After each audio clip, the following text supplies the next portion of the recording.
children, you don't make them mad. You will send them to school to learn, to gain education. They will follow by company and end up in custody. That is what they want, that's what they go get. Ungratefulness would never done. Ungratefulness would never done. Some ungrateful people, they always are wrong. Ungratefulness would never done. Ungratefulness would never done. Some ungrateful people, they always are wrong.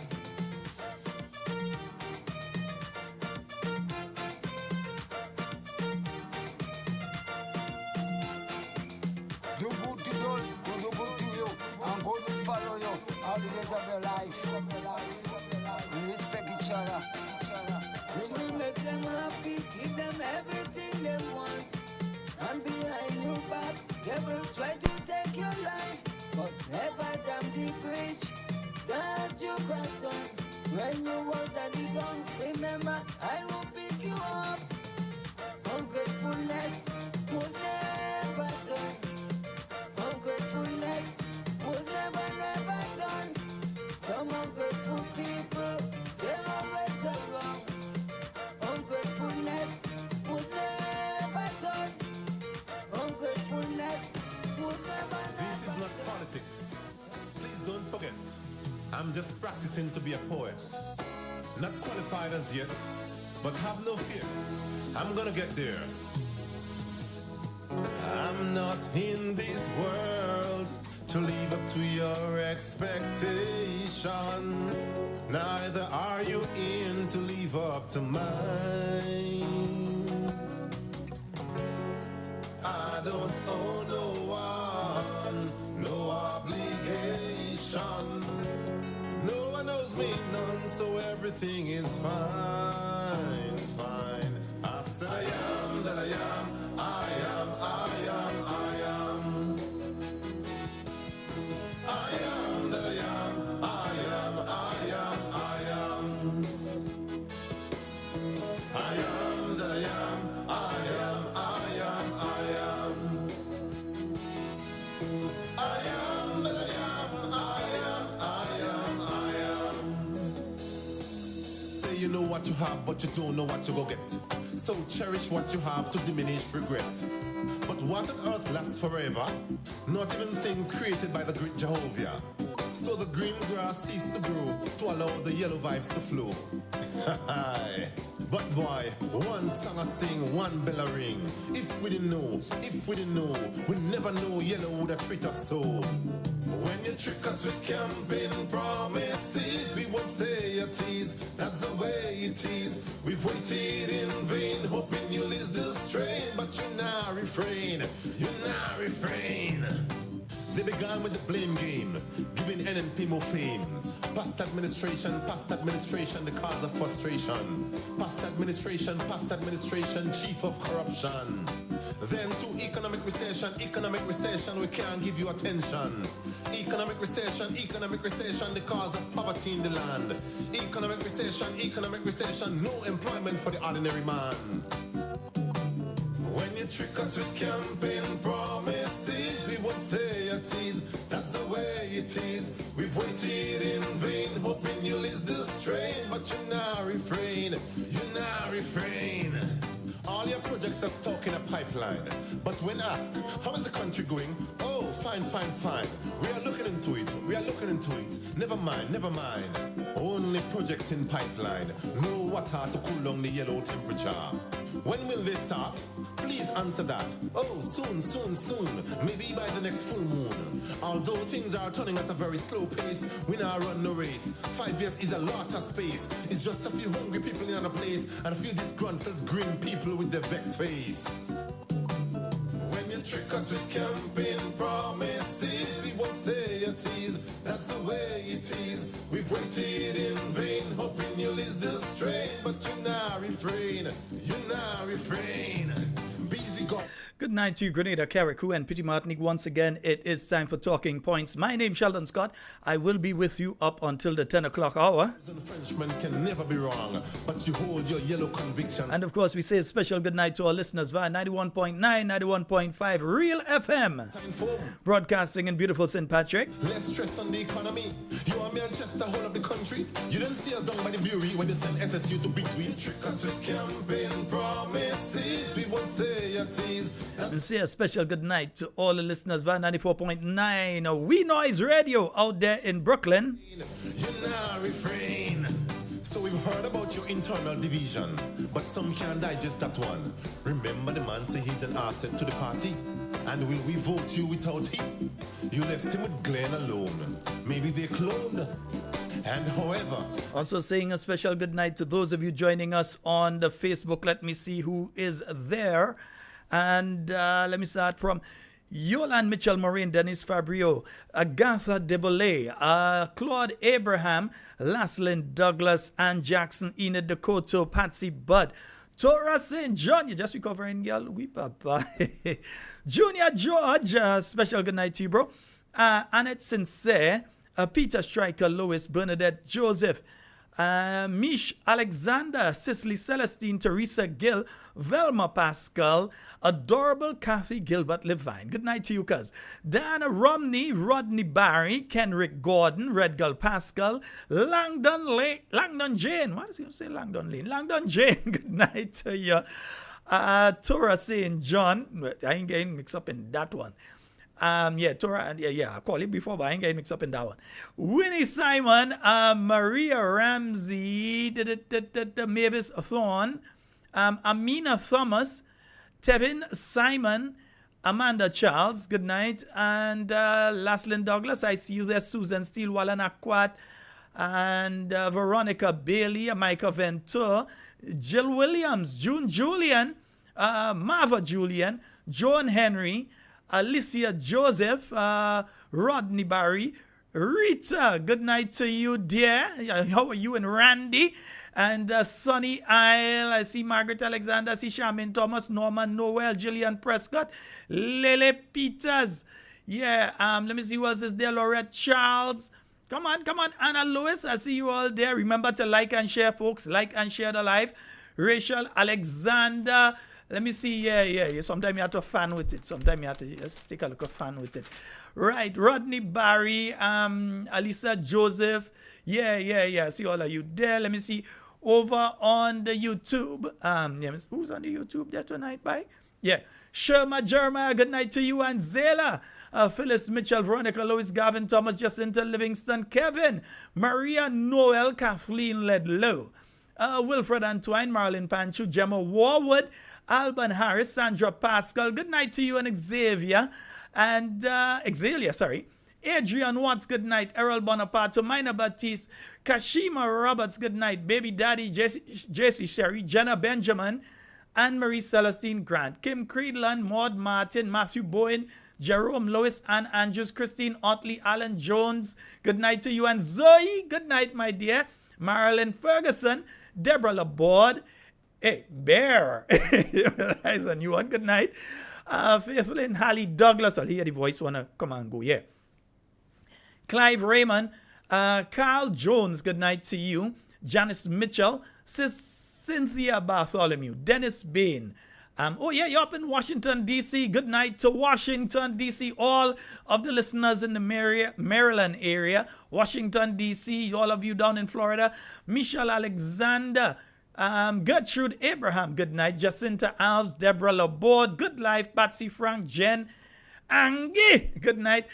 Cindy Thomas. Eliza Bernard. Esther Frederick. Goslin McMillan. And let me see. Jakeem Williams. Good night, bro. Natalia John, Stephanie John, and let me see, Dennis Sandy, Kenny Buckmeyer, Dominic Antwine, Sean, good night to you, Elsie Peters, I ain't sure I shouted you out before, but good night.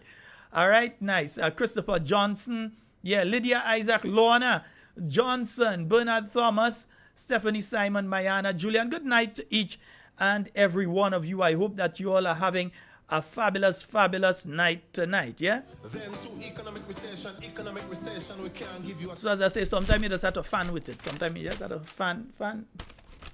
Yeah, sometimes you have to fan with it sometimes, yeah. ordinary man. When you trick us with campaign promise, I think they just end up in front man door, you're minding your business, all kind of thing. Yeah.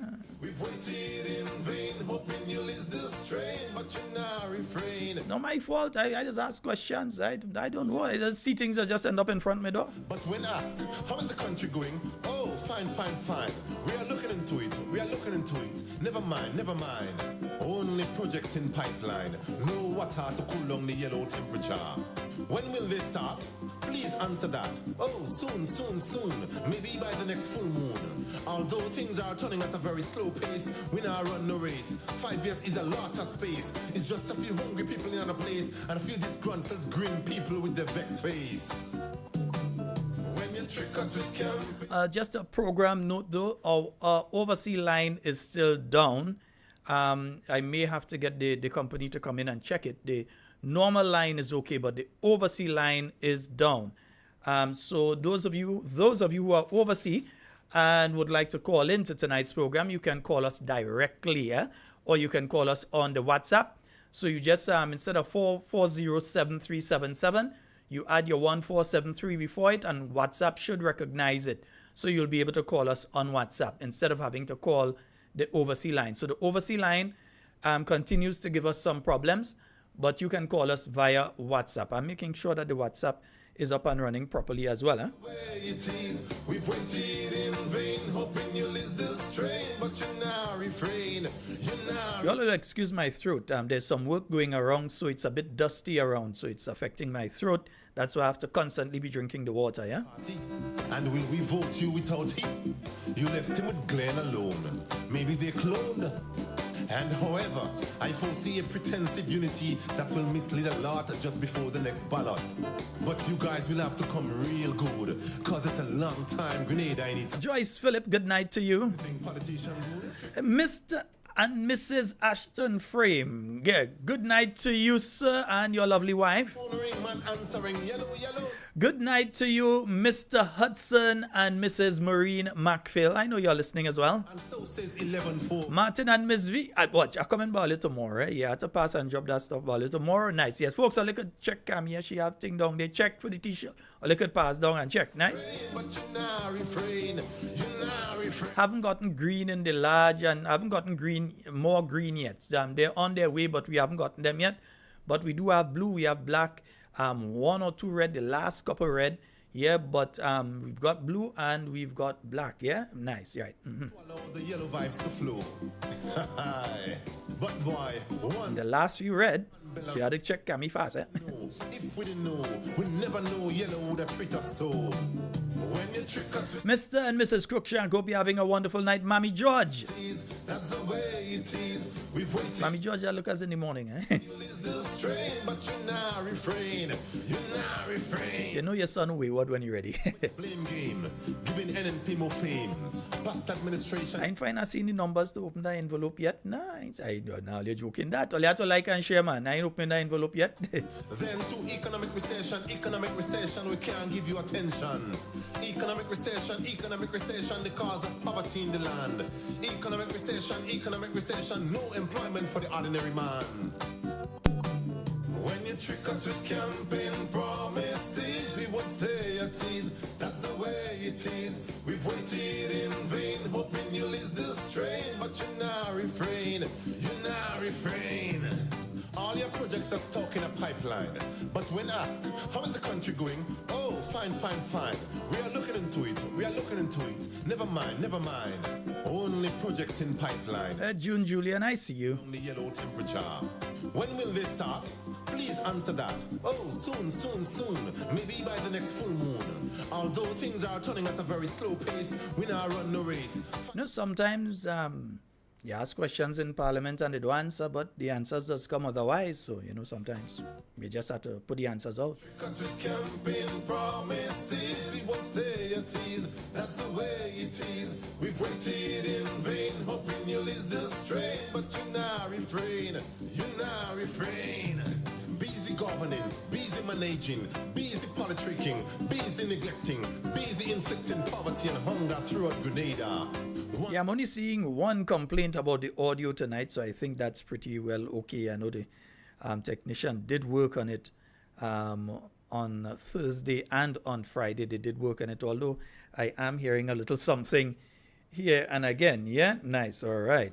SSU to between trick us with campaign promises. We won't say a tease, that's the way it is. We've waited in vain, hoping you'll ease the strain, but you now refrain, So we've heard about your internal division, but some can't digest that one. Remember the man say he's an asset to the party? And will we vote you without him? You left him with Glenn alone. Maybe they cloned. And however, I foresee a pretensive unity that will mislead a lot just before the next ballot.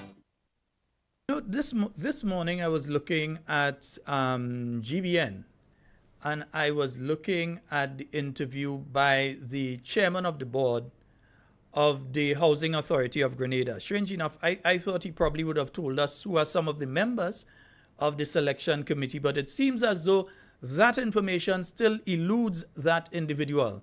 So they did not give an indication, although they had not been asked that direct question. I thought they may have taken the opportunity to at least tell us who some of the members or all the members of the selection committee, the people who selected people for these houses, who some of these people are. But, you know, one or two strange things came across there.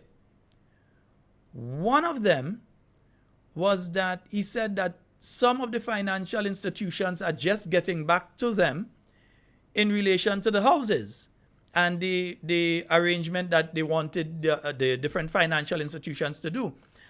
He said, and I don't have the clips with me tonight, but I'll make sure I have them tomorrow night. He said that at least 2 of the credit unions have gotten back to them, and they are not going to give the loan at the 3%, but they said they're looking more kind of 4-ish. Yeah, so they're looking more like 4% that they're going to give the loans at, and therefore that's going to mean a repayment of roughly about 400. Mr. Chairman, Mr. Thomas, stop talking nonsense to people. It's not going to be any 400 because you're still not factoring in the insurance that these people are going to have to pay. You're not factoring that in. Yeah, and that has to be factored in. They are not going to just give people these loans like that. They're going to have to secure it with a life insurance policy. And then, as part of the agreement, remember, people will have to have insurance for the property itself because they would not receive the loan for that. But in addition to that, remember, some of these individuals, some of the financial institutions, he said that they had not gotten back to them yet. And I mean, how much financial institutions we have here? I mean, a person may be able to get a loan off of the National Insurance Scheme, but I think he said they didn't get back to them yet, right? The Grenada Development Bank, well, you know, government had to put that money inside there for the Grenada Development Bank to be able to lend it, which is the direction I thought they would have gone if you had any common sense. But then again, as we said, common sense is not common, and we should not look for Mr. Dum Dum residing on Common Sense Avenue. Mr. Mumu ain't gonna be there. Mr. Dum Dum ain't gonna be there. If they're on Common Sense Avenue, they're just visiting. They regularly occupying property there, right? Nice. So we would have thought that if you're going to ask people to take a loan, then you could have created that loan facility through the Grenada Development Bank where you could have directed whatever percentage it is. If you wanted it at 1%, you could have given it. 2%, 3%, you could have given it. If you wanted it at 2.5%, you could have directed that if it was at the Grenada Development Bank because Massa Bull, Massa Cow. Yeah? So you could have put the money there and directed it through there. But no, they decided instead that they're going to tell you, send you out into the wilderness. So you have to go to the different entities. Yeah, you have to go to the different entities to try and find out if you can get the loan. Already, I'm hearing stories of people who have gone there and they've been turned down. Yeah? And there are various reasons they may be turned down because, for instance, when they check up and they realize what your monthly payments are already without the loan, that you're probably paying off on a vehicle or you might be paying back courts and you have a thing in courts and you have a thing here and you have a thing there, and they realize that you don't have enough money left over after you make your monthly payments to be able to service a loan. So these people definitely will not be able to secure the loan. Also, the letters given to individuals gave them a time frame in which they would have to get the loan. So here it is, last week and week before, you gave people letters, yeah? You gave people letters last week and week before.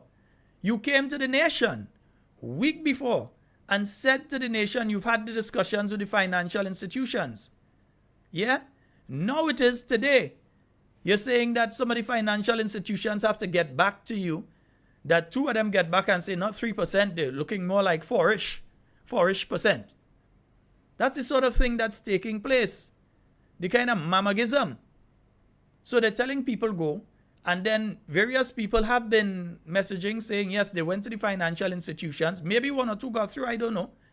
But I've been hearing a lot of stories of people that went to the financial institutions and have been refused. Now remember, these people have been given a deadline.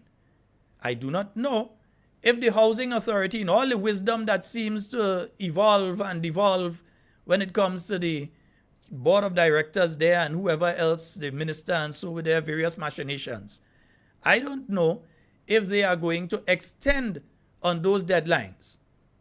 But you're seeing that they have deadlines. They've told people that you need to come in by that point in time with the cash or not part of the cash. So you can't come in. There's no provision for you to come in and say, here it is, I've got 20,000. Yeah, can you give me the opportunity to pay off the other 30,000 within the next 6 months, within the next year?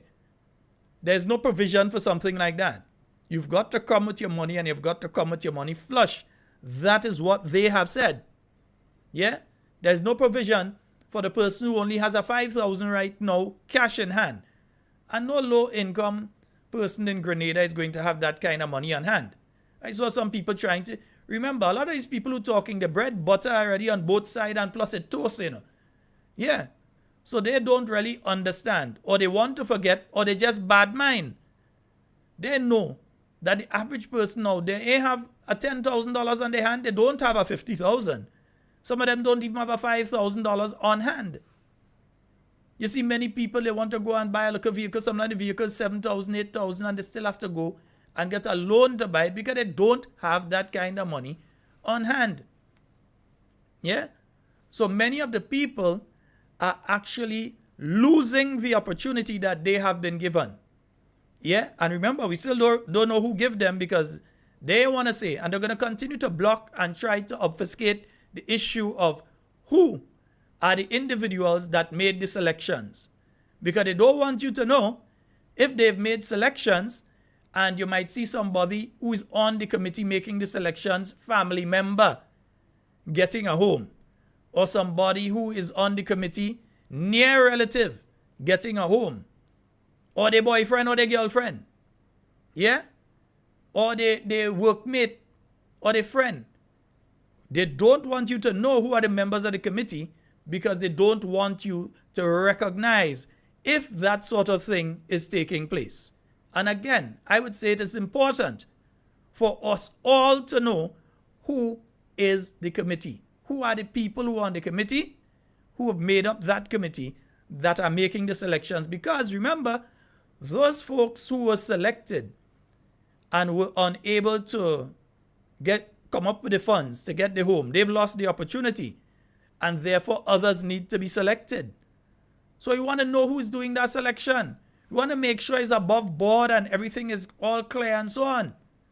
Yeah?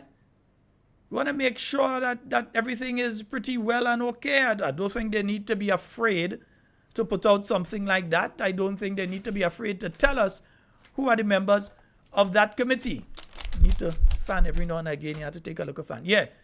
They need to tell us who are the members of that committee.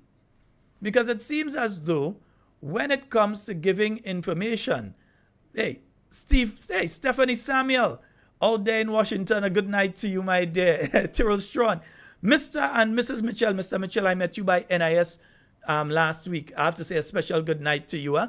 Nice. Yeah. I need to say that this government seems to have a problem when it comes to providing information. We've had parliament sittings since last year. You've had questions being posed. Things, for instance, who are the advisors to government? Because you're hearing stories out there.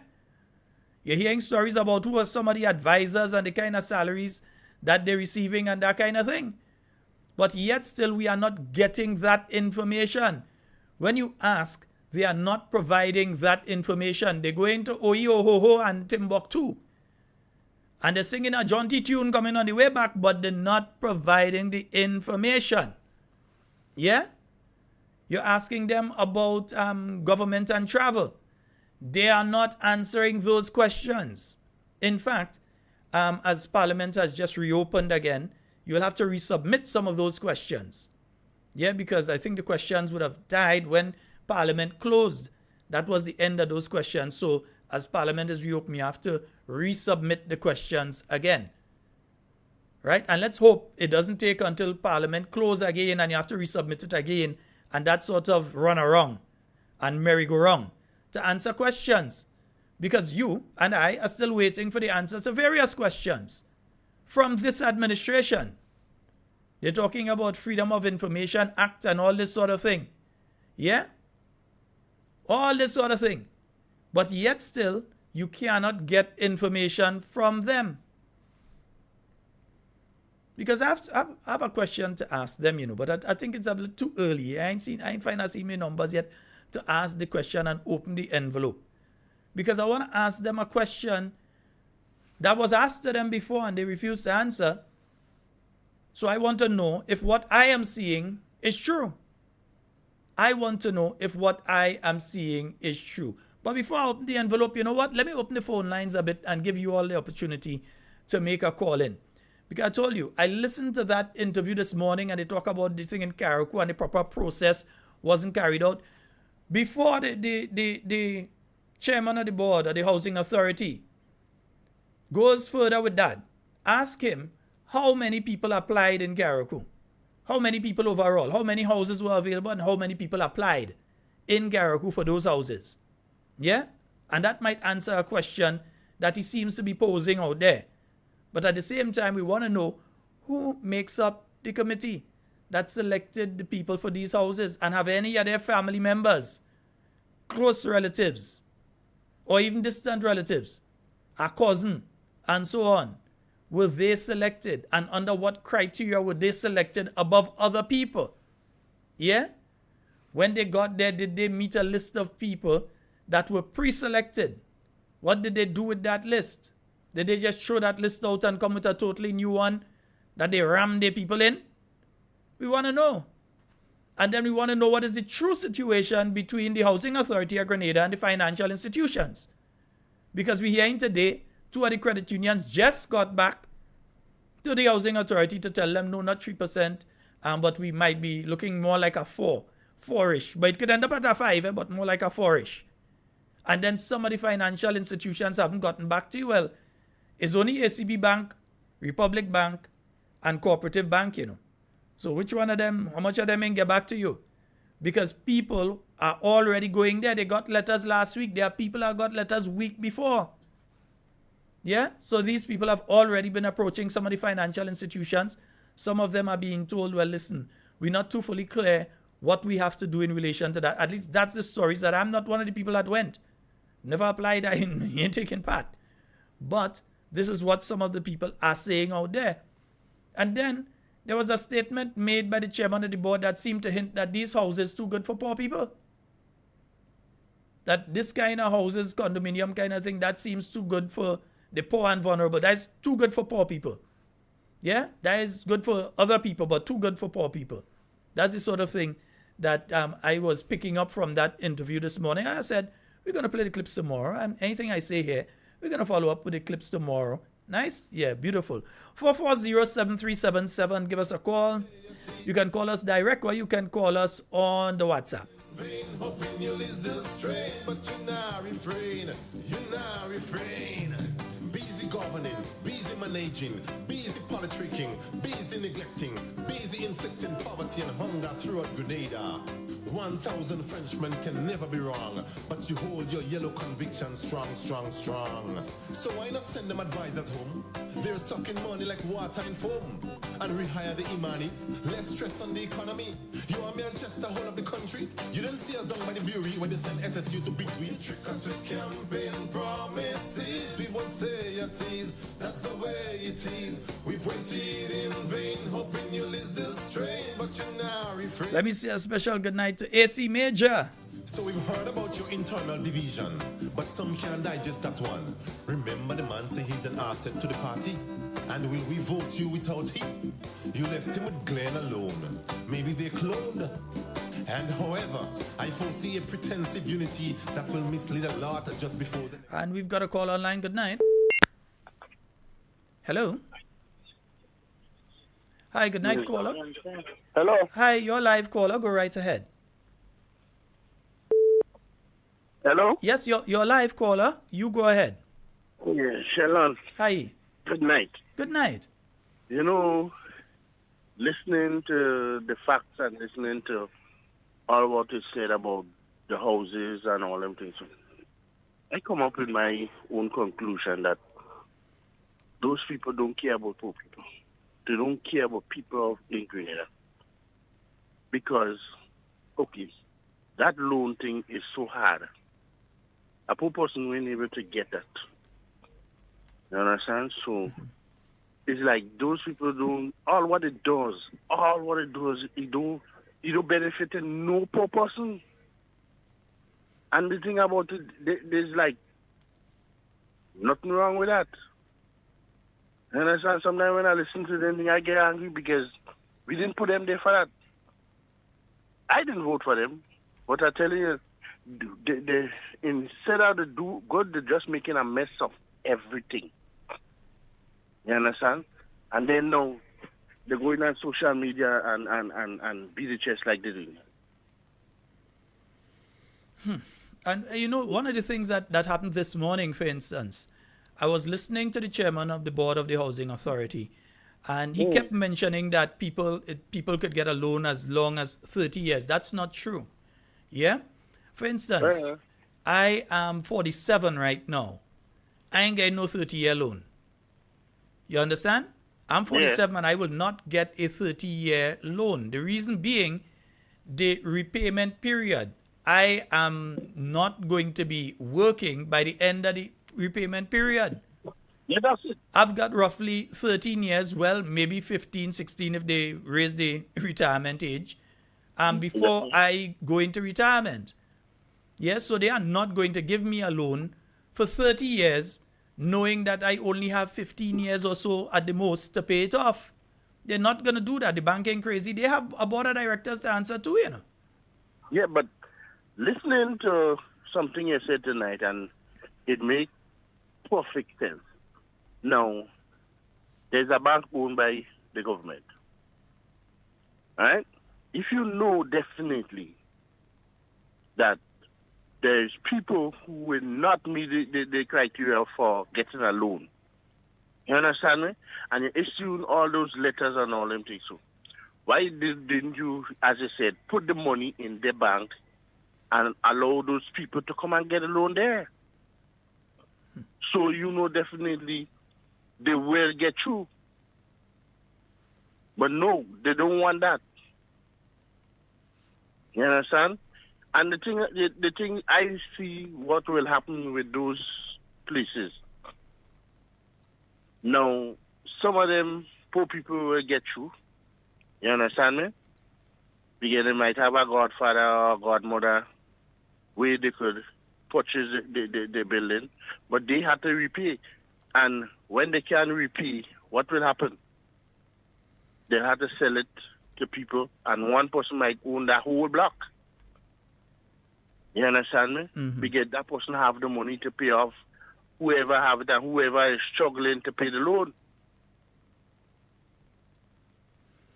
And you understand? the thing is, and there's this narrative that going around where they're saying that we're saying give it out for free, give it away free. on this program, we have not said give it away. I mean, it has happened in Dominica. They did give it away for free in Dominica. So Yeah. that was an option. But yes, we also understand that there's a cost attached to the entire thing. We understand that. Yeah? So I don't know where I mean, it's just like all sorts of obfuscation. Just twist the issue and turn it around as much as possible to confuse people. Yeah. So when I listen to them, it's like these people don't have a heart, and then they're making it so difficult for people. They say they put in a washing machine and all them things. So, fridge and all of them. Listen, man. Let me tell you something. And if they don't know that, most poor people in Grenada have a fridge and they have a washing machine or some sort of the other. Not that they're rich, they have these things. It's because they sacrifice and go to courts or go wherever and hire purchase, paying when they have a little money to by the month. What they're gonna do with those stuff if they get through with any one of them condos or whatever they call them. You understand me? What they're gonna do with those stuff? Because you have people who already have the stuff who apply for the building. And a lot of people just rent people places unfurnished because they have the furniture and stuff. What are they going to do with it? Well, let's see how the entire thing plays out. The intention of the government is to have everyone in by the end of December, to have everybody in for December. So let's see how that plays out. All right, my brother? All right. All right. Thank you very much. Yeah, you're welcome. All right. And I believe I am getting a call on the WhatsApp. And you know my WhatsApp works slow. One of these days I have to get an updated computer. Hello, good night. Hello. Hello, good evening. Hey, Wait, hello. AC Major. How are you, my brother? How are you doing? Mr. Alan Campbell, good night to you, sir. I'm Good fine. evening. Good evening. Listen, I have a few questions. You sure for me or generally? Yeah, I have a few questions I need you to answer for me. Uh-huh. Tell me about the houses that the Chinese gave to the people of Grenada. Was it to be sold to people who could afford to buy a house otherwise, or was it for the lower income bracket of our country? It was for the lower income, but what was also done is that, for instance, in phase one, what people were paying for were the inputs that the government put into it. Yeah? Because some people are saying, well, they pay for phase one. Yes, you're paying for phase one, but you're paying, you're in a noisy area. They were paying for some of the inputs and that sort of thing. Now, we did hear, Alan, from the individual that went and get the houses. We heard from Dr. Mitchell himself what was the intention when they went and they got those houses. And remember, we still have some to get, but I ain't here to talking about that. Now, you cannot expect the NDC to think about houses. Remember, it's the same NDC that said they prefer not get a stadium. It's the same NDC that said that Grenadians like too much barrel. It's the same NDC that has consistently said to the poor working people of Grenada that they don't give a flying about them. So to consider them thinking about the next set of houses from China, that's impossible. The other question I wanted to ask you is, what are the new projects that the NDC has been implementing? What have they implemented? Well, let me put it to you like this. A caller last week asked a question on the program, right? On this program. And to me, I answered it. 440? Yeah. I know you're on work, brother. Yes. Right? Yeah. The man talking, Yeah. the man selling one time, you know. All right. Yeah, no, go ahead. I'm listening to you now. Yeah. So a caller called and he asked the question, what are they going to do with the money that they get from selling the houses? Yeah? And Yeah. that was a very important question. It's a question that I didn't focus long on, but that question is proving to be much more important than I thought it at the point in time. Now remember, Alan, if you're talking 600 and it's a little over 600 houses, and let's look at the lower level, you're speaking $55,000. And we did have my good friend Stan called in the other day and did the calculation as well. At the base level, the lowest amount of money that government is going to acquire here, we're speaking $33 million. Yeah? Yeah. You speak, and it's going to be much more than that because we're calculating all the houses as though they're one bedroom. Yeah, and we know that quite a significant number are two bedroom. So the government stands to make or the housing authority stands to make somewhere around 40, 50, maybe even as much as $60 million. Now, at the same time, they're about to institute Project 500. I don't know if you've heard of that. Project 500 is a new initiative of the government to build 500 houses a year. So what they're doing, by doing the houses this way, they are getting the funds together to do Project 500. You understand what I'm saying? Well, it seems as though we've lost my good friend. Hello? Yeah, it seems that, hello? Hello? Man, you have to move where you have proper signal, man. Hello? Yeah, he'll have to call us back. It seems as though we've lost my good friend Alan Campbell there. He'll give us a call back. Yeah. So now I see that they have things they're looking for. For instance, I see they're looking for a financial officer and they're looking for various people for Project 500.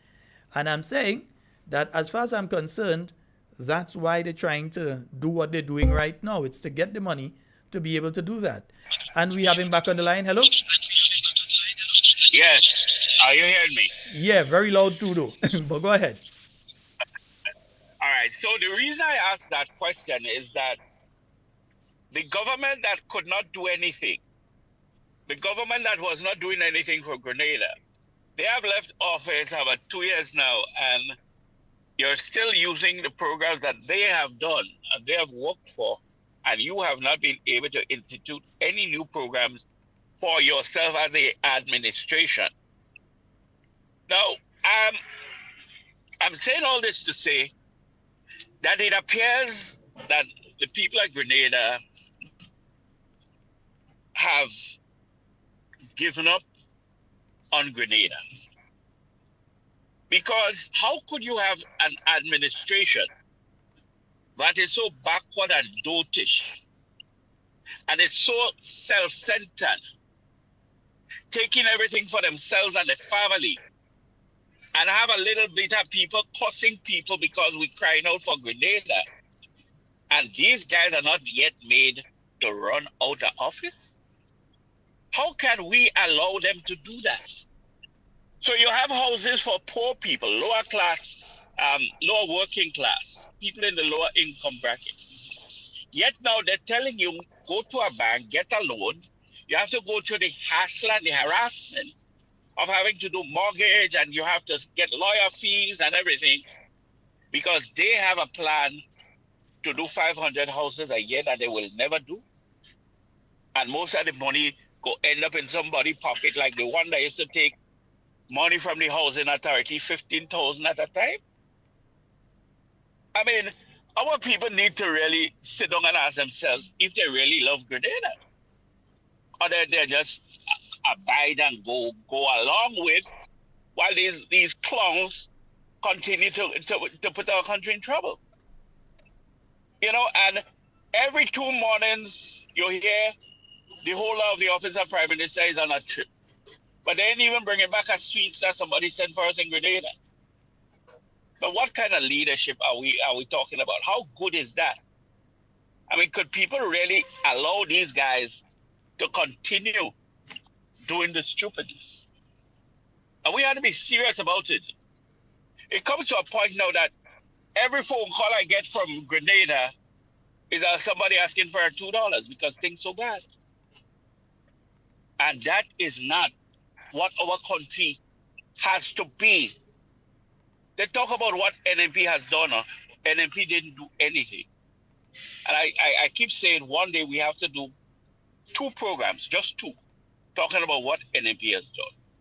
I mean, not just talking about it, listing it, because it's going to take that long to list all the programs and the good things NMP has done for Grenada.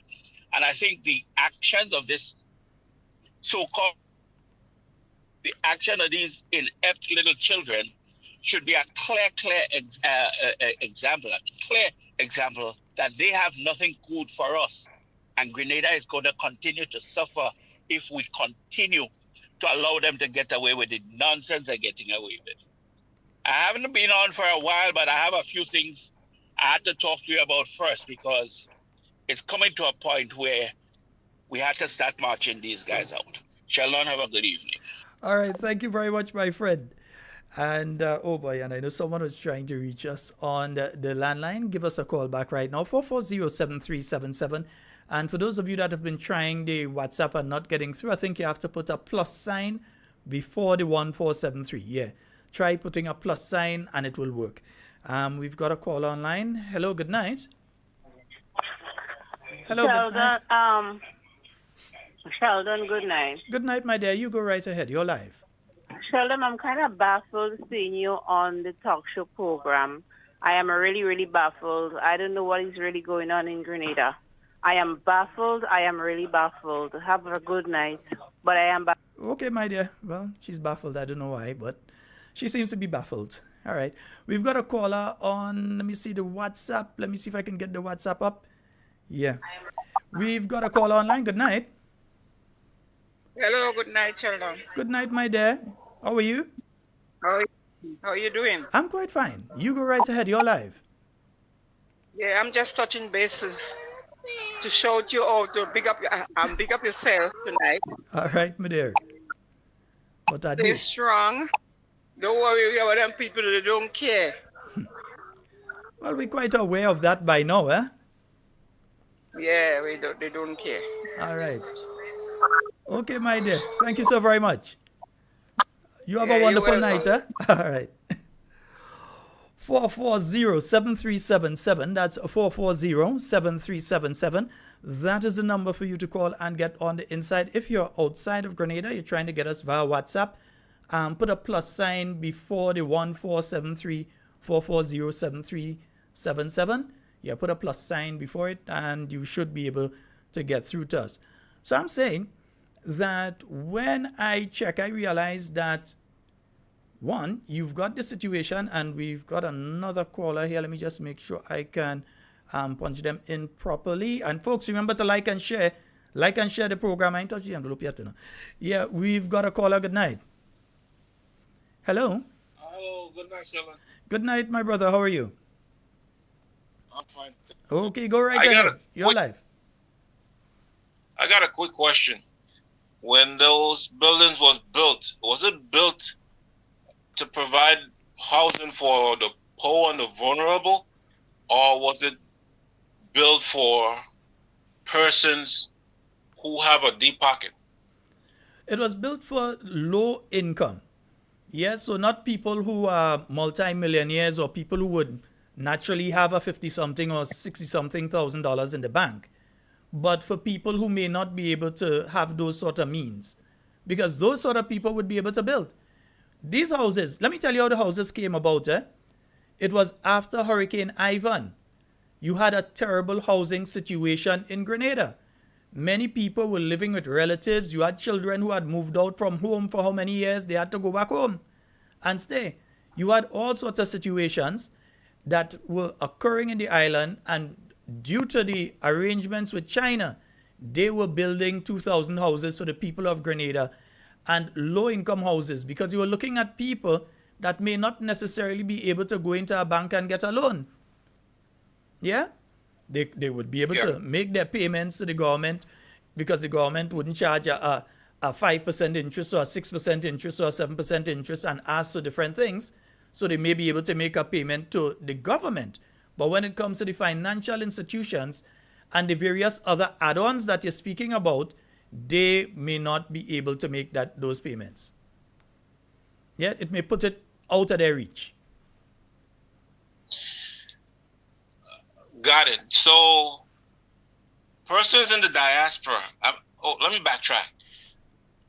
Those people has to be put in a lottery to be picked, or is it randomly anybody can just go up and just try apply? Anyone can apply. There is supposed to be a vetting process. We've not heard what are the criteria, anything for the vetting process under this administration, but there is a committee that selects the individuals based on the information that has come into them. That is what is supposed to happen. Again, we don't know because we haven't even heard much information about the process itself. We haven't heard much information about that. In fact, what you're hearing from the chairman of the Housing Authority is that he does not know who the people who did the selection are, which I find to be impossible. I believe he's lying. I believe he's lying. That's just me. I personally believe he's lying. So there's a possibility that these people could be selecting their own friends and family. Yeah, we to don't be know. Pushed forward, and the persons who need it can't get it. Of course, that is a distinct possibility. We don't know, and we can't say that for a fact because we do not have the information to substantiate that. That is ridiculous. And the next thing is that persons in the diaspora, they should not have access to those houses. That's just my opinion. Well, my friend, from what I've been hearing from various people, many people in the diaspora are now showing interest in those houses. Remember, in some instances, it's the sort of apartment that some individuals are living in right in an apartment setting and that kind of thing. So they don't mind coming back home and living in one. So I'm hearing that there is interest now in the diaspora in those homes. Yeah, but from what I've heard is that a lot of these guys decided to, they have deep pockets. They'll go home and try to acquire a couple of these apartments just to rent it out. Well, and that would be wrong, because there are people there waiting, for a shelter, and you have these other folks, just grabbing up on all of them and just putting them away, just like for a rainy day, and that should not be so. But it is what it is. And that is not what the Chinese gave the houses for. We were coming out of Hurricane Ivan. This was 2005. Yeah, we were coming out of Hurricane Ivan. You had Emily in 2005. So what the Chinese gave the houses for, your country was in a situation that you had an acute housing problem at that point in time. Yeah, so they gave 2,000 houses. You had the phase 1, and this is phase 2. There's supposed to be a phase 3, but we're hearing nothing from either government or housing authority in relation to phase 3. It looks as though they're just abandoning that. Yeah, and the Chinese won't force it on us. If we decide we don't want 1,000 houses, them glad they ain't have to spend that money. Yeah, but it's bad because people that need it should get it, and the people that have the ability to build their own, they should go that direction. But as it stands right now, let's see what happens. Thank you much. Have a good night. Okay, brother. Yes, indeed. 440-7377. That's a 440-7377. And yeah, you have the housing authorities now looking for various people because they are about to launch the Project 500. That's the project where they're going to be doing the houses and that kind of thing. So they're making sure that they have the money to be able to do that project as well. For instance, I could show you, for instance, they've got, they're now looking for they're looking for a quantity surveyor for Project 500.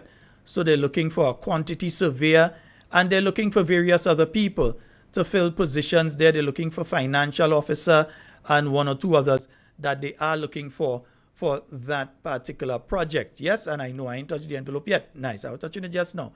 Right, quantity surveyor. They're looking for, let me see what else are they looking for here. All right, no, that's the wrong document. Nice, right. Yeah, so they're looking for various things here. Civil engineer.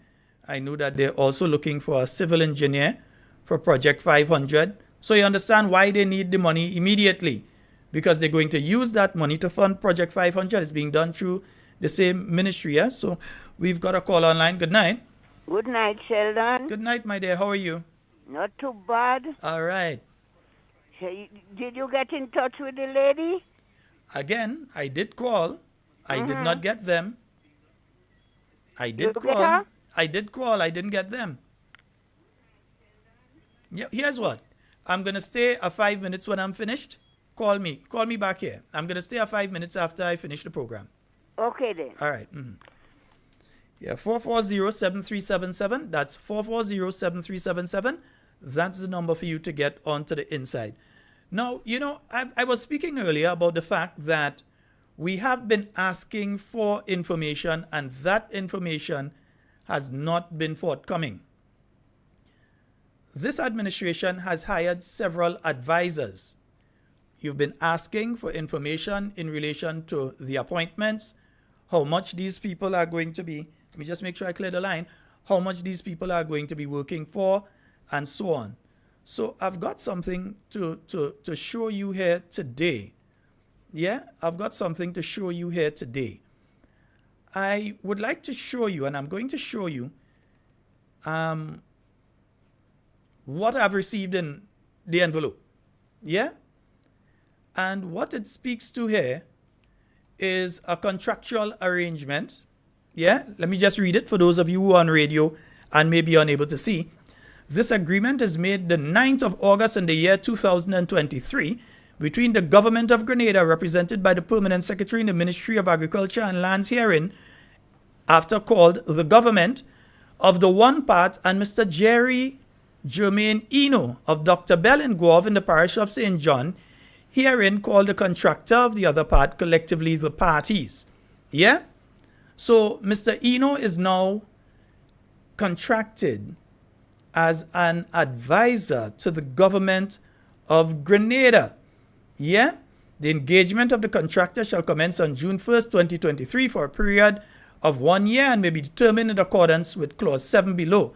The engagement may only be extended beyond the terms set out above upon a written agreement of the parties. Right? The fees that Mr. Eno, and those of you in St. John, I'm pretty sure that you all are aware of whom Mr. Eno is, are you? Yeah? $61,200 per year to be paid at the end of every month for services rendered during the previous month. So, Mr. Eno, and people in St. John, somebody in St. John called me and tell me exactly who Mr. Eno is now an advisor. Well, at least that's what the document says. If it's not true, if the document is false, if what we are saying here is not true, then we would like some clarity from the Government of Grenada. If the boyfriend of the Minister of St. John is not now an advisor in the Ministry of Agriculture. Yeah? The same boyfriend who does be on the play. Yeah, that one. Right. So we want to know. I don't know if they break up between yesterday and today, so I don't know if they're still boyfriend, but I know that was the boyfriend of the MP for St. John, who is now an advisor. So that is how much? That's about 5,561,200. That's about 5,500 a month, somewhere around there.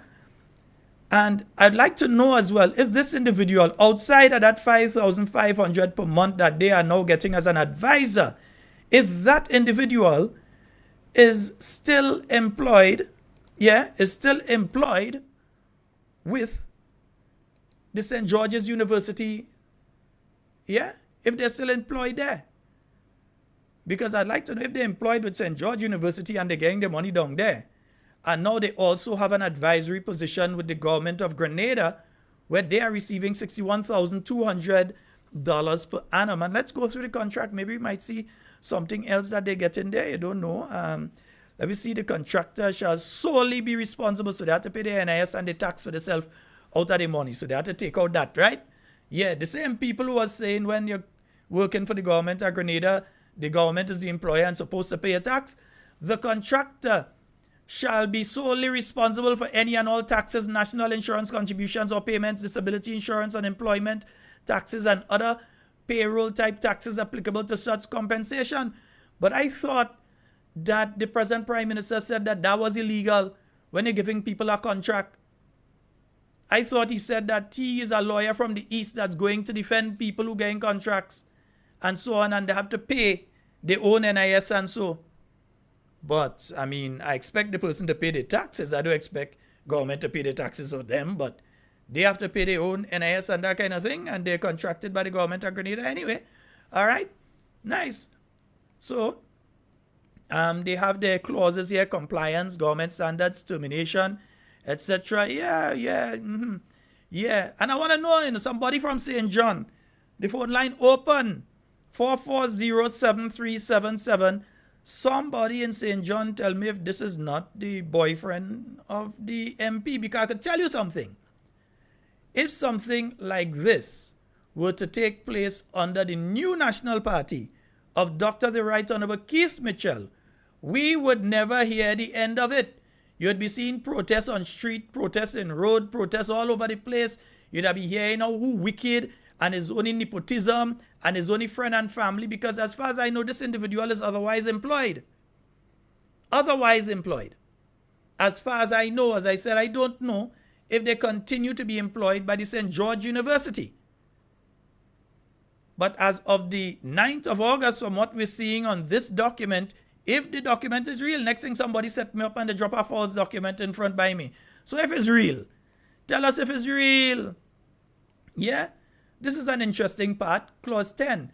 Nothing in this agreement shall prevent the contractor from being engaged, concerned, or having any financial interest in any other business activity, provided that such interest, business or activity does not, and there is no significant risk that it would, result in direct or indirect conflict of interest between the government and the contractor. But I want to know. I don't know. Maybe somebody could tell me. We've got a call online. Good night.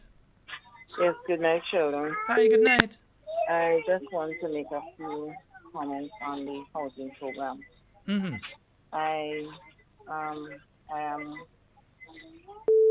I know of someone who would have gotten through with the housing program. Mm-hmm.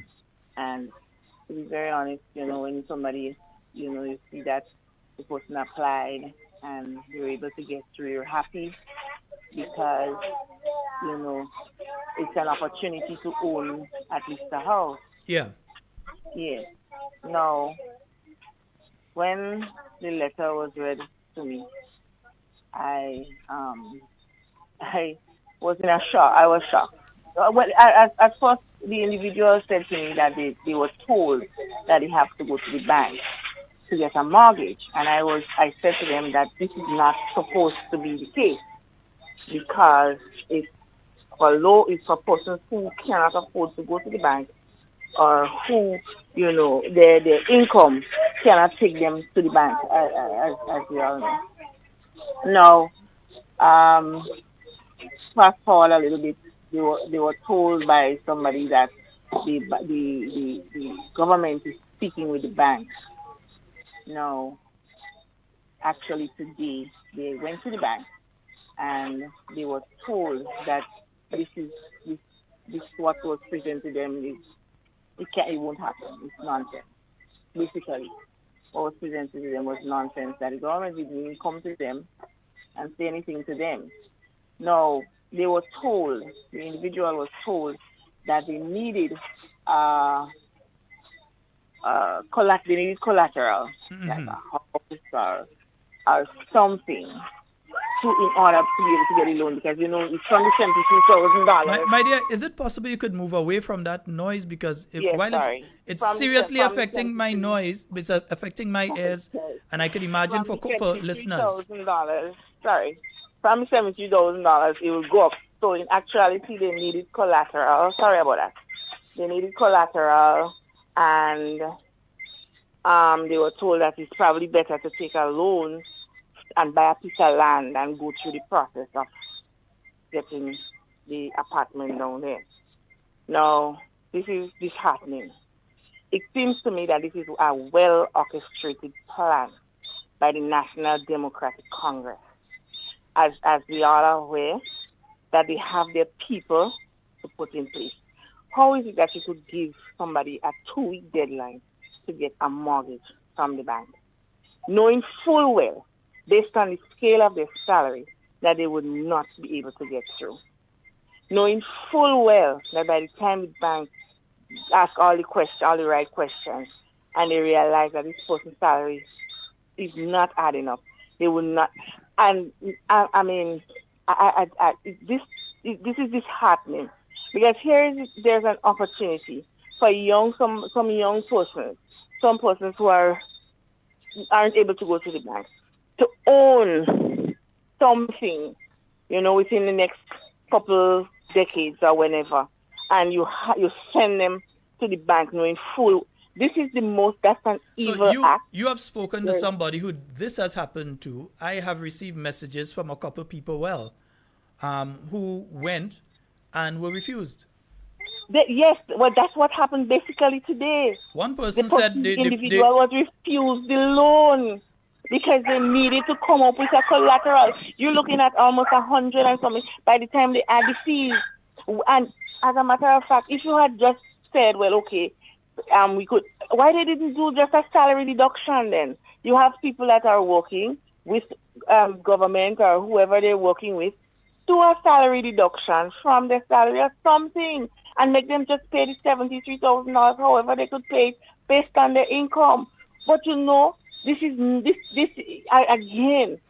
an evil act by the National Democratic Congress. I make no apologies for my statement.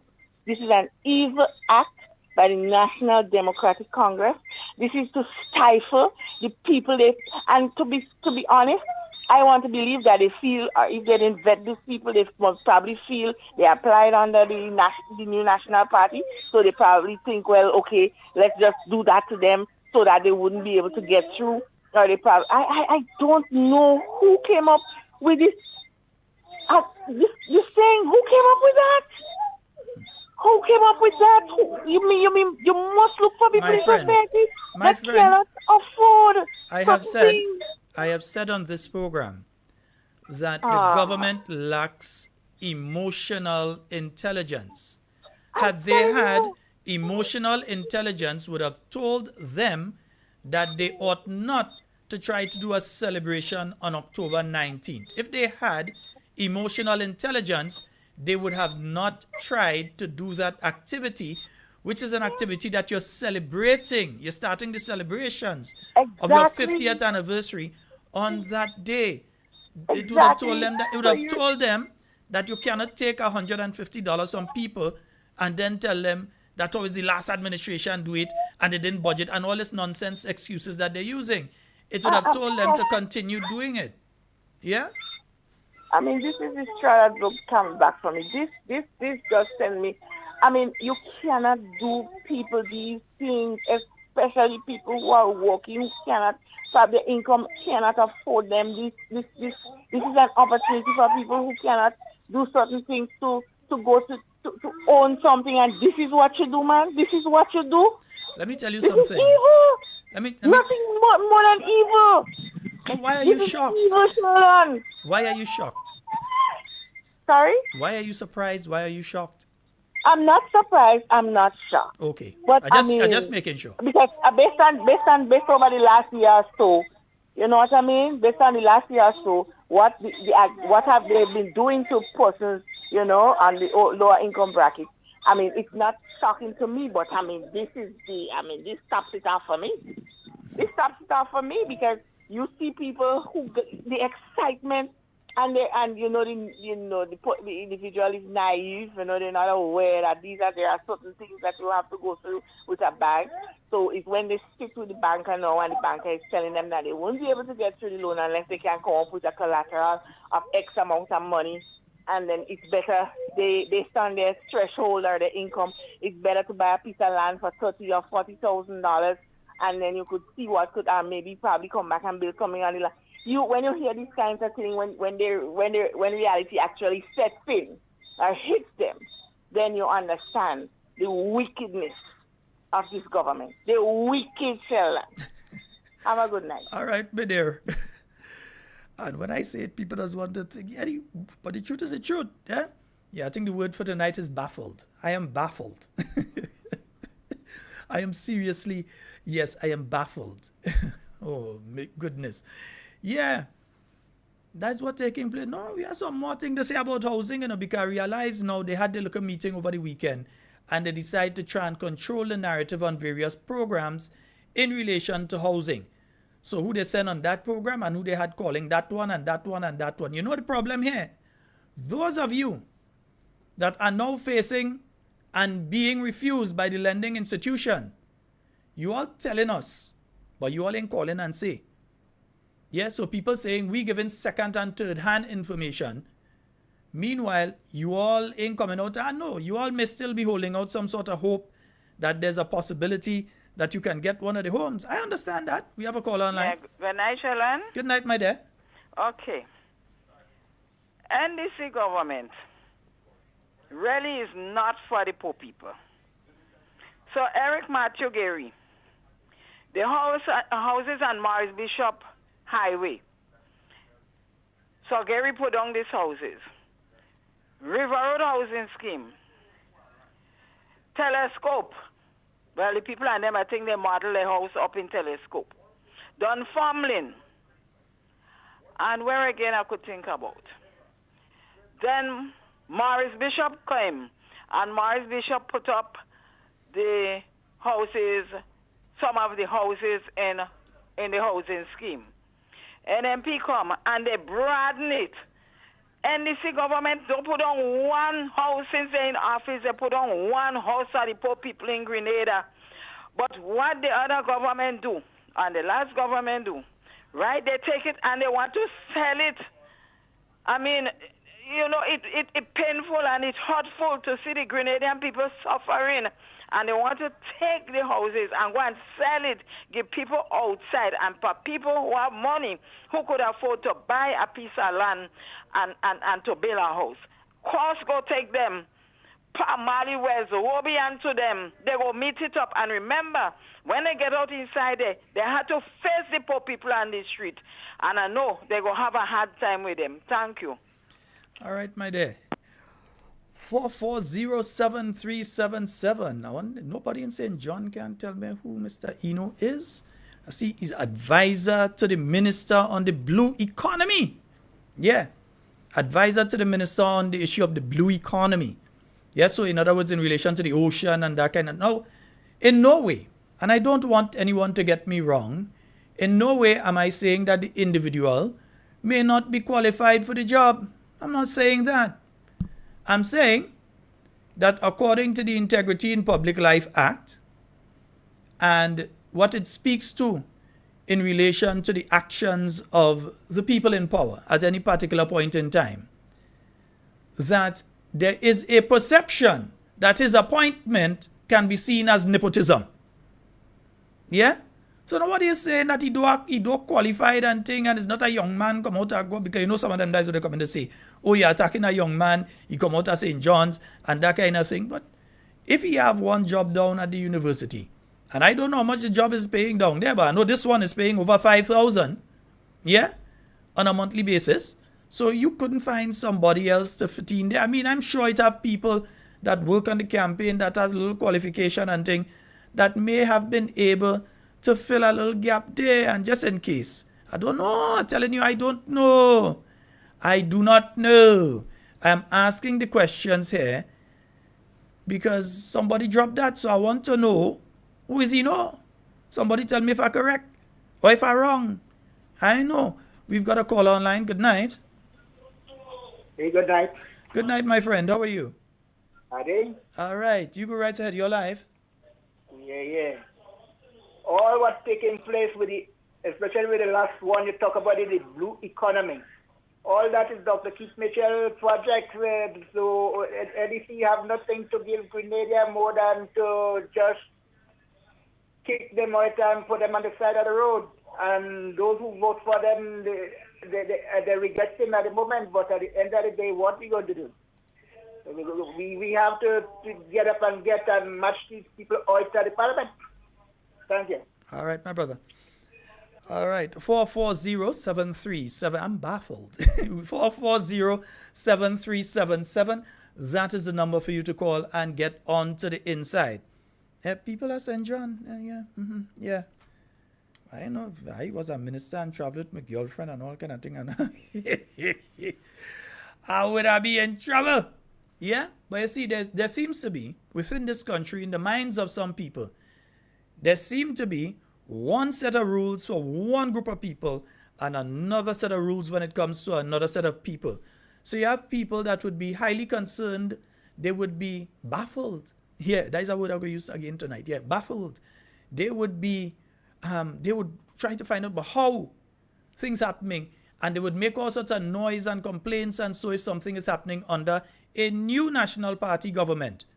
But when it comes to an NDC government, give them a chance, don't bother with that, NNP used to do worse than that, and that sort of thing. Yeah?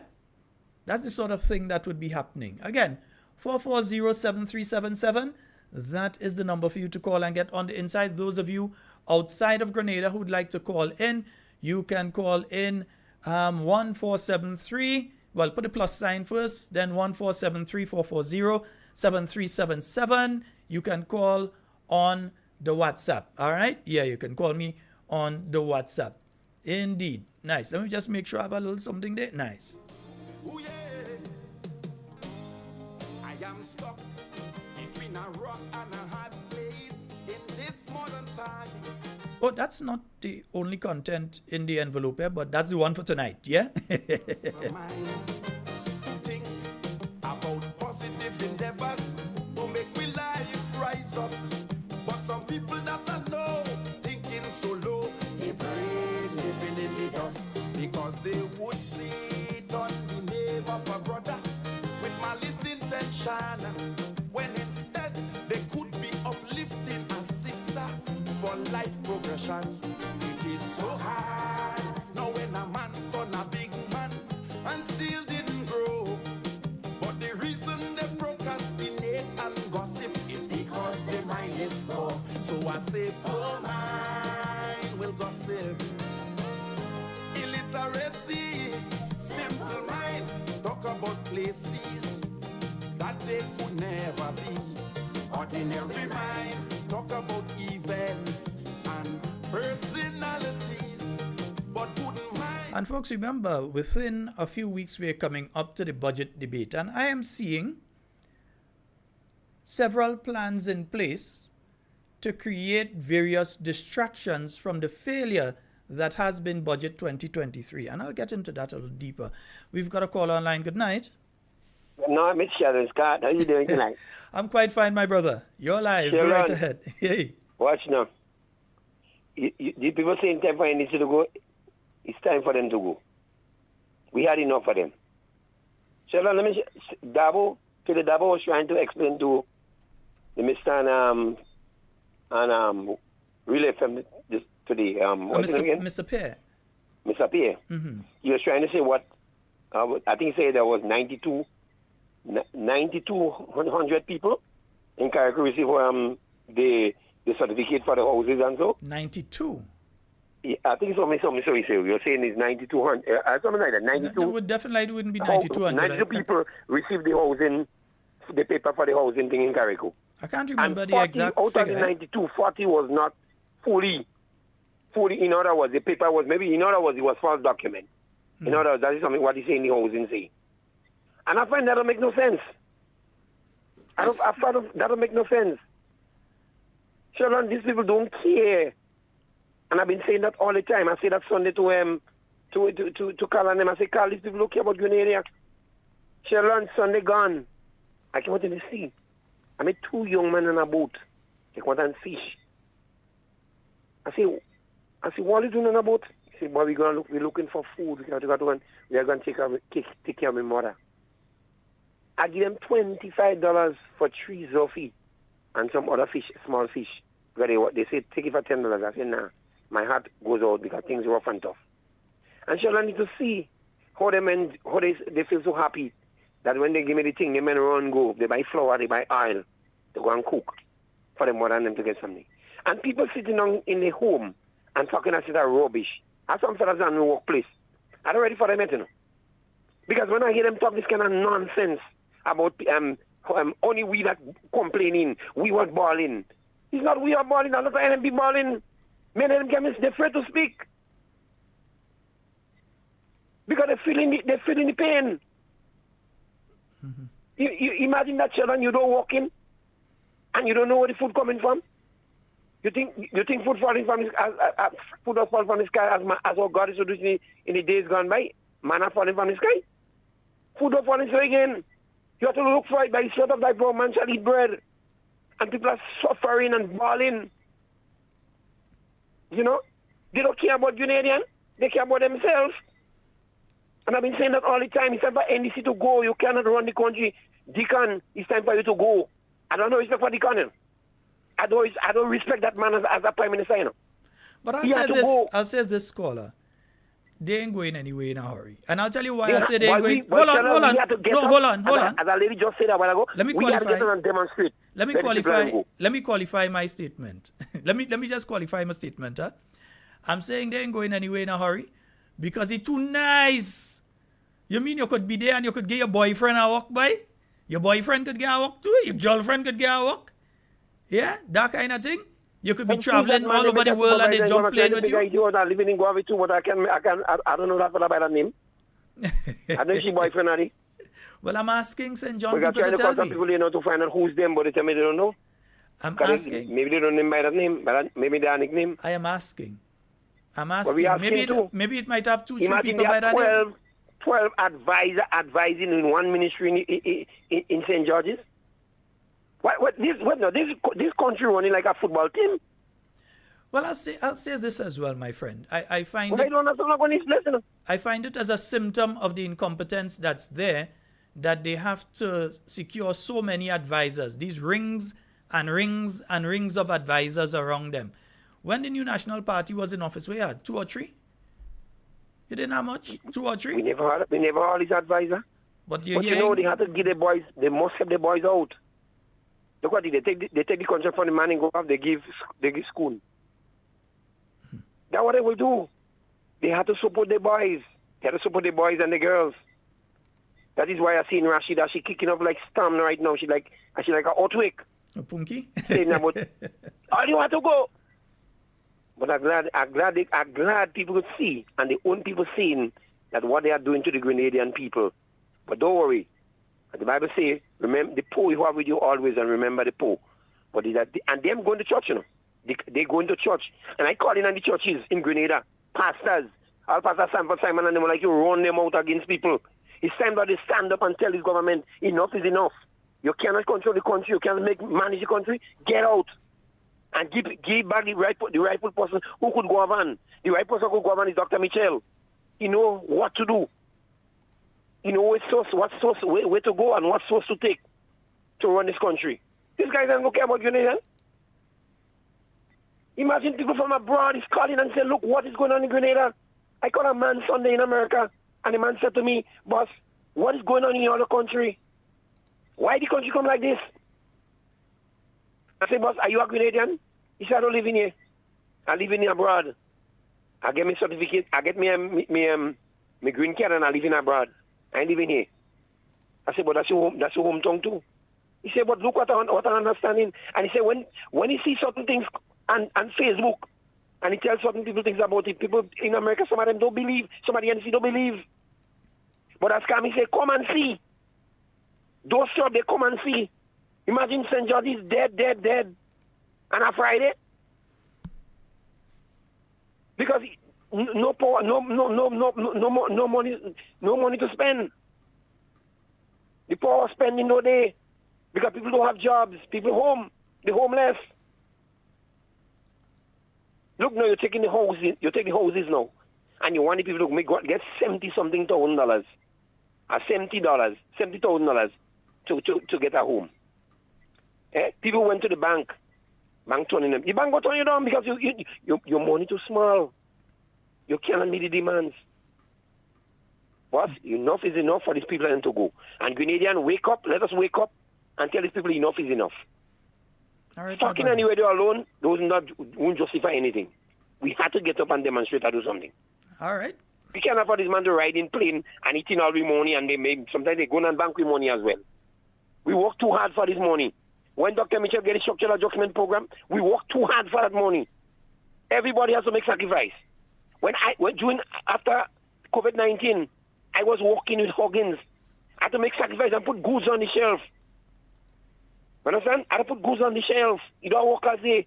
We had to go and put the goods on the shelf. We work sweat, blood, sweat and tears to put food on the table for people to get food to buy. And today you just come in and take that money and just give everybody as if you feel what is, you just, what now? A susu running? Grenada running as a susu?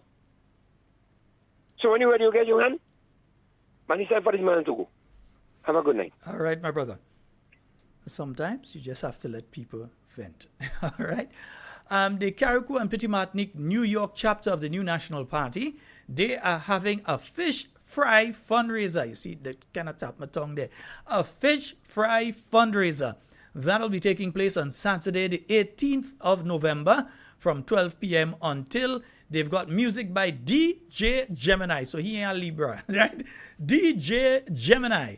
And the menu, they're going to have fried and escovitched fish, chicken, pork, goat, cuckoo, chow mein, rice and peas salad, and much, much more. I want to taste where more tastes like. Solid bar. And it's happening on 302 East 91st Brooklyn, New York, 11212 between Lenox and Clarkson. So let me give you that address again. It's 302 East 91st Brooklyn, New York, 11212 between Lenox and Clarkson. If you want to get your tickets early, which you should do, you should contact Nisha.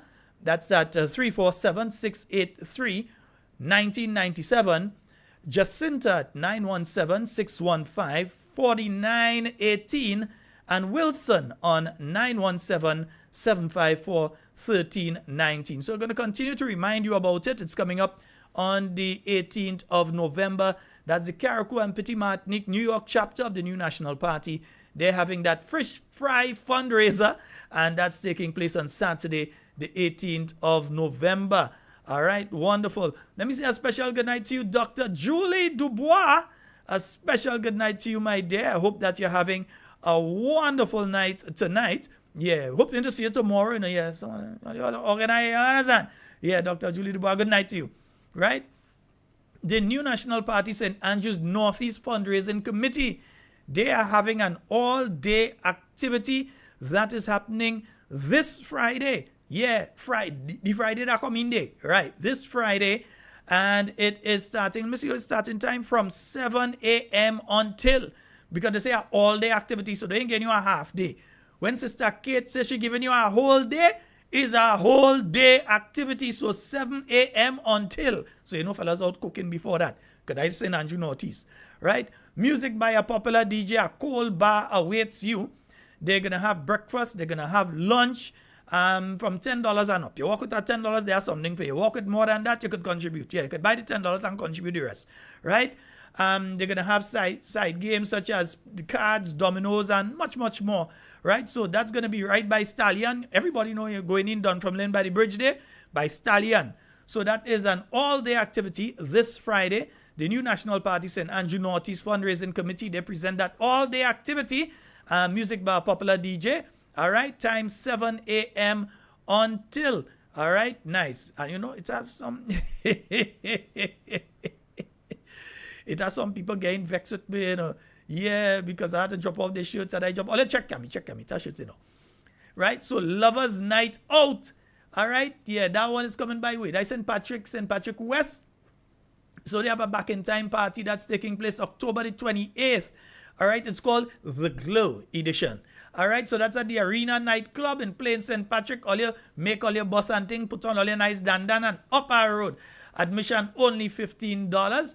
All right, they're going to have the dress code as you have to glow in style. All right, you might have a door prize for who dress, you know, understand? Things like that too. Plains and St. Patrick DJs, Mega Mix and Just Gus, they have giveaways from midnight on the hour. So that's the Lovers Night Out St. Patrick West, yes, St. Patrick West Constituency Branch. They're having that activity coming up on October the 28th. All right, nice. All right, hey, Mr. Victor Philip. Good night to you, sir. And don't worry, I have your shirt for you, sir. Have your shirt for you. All right.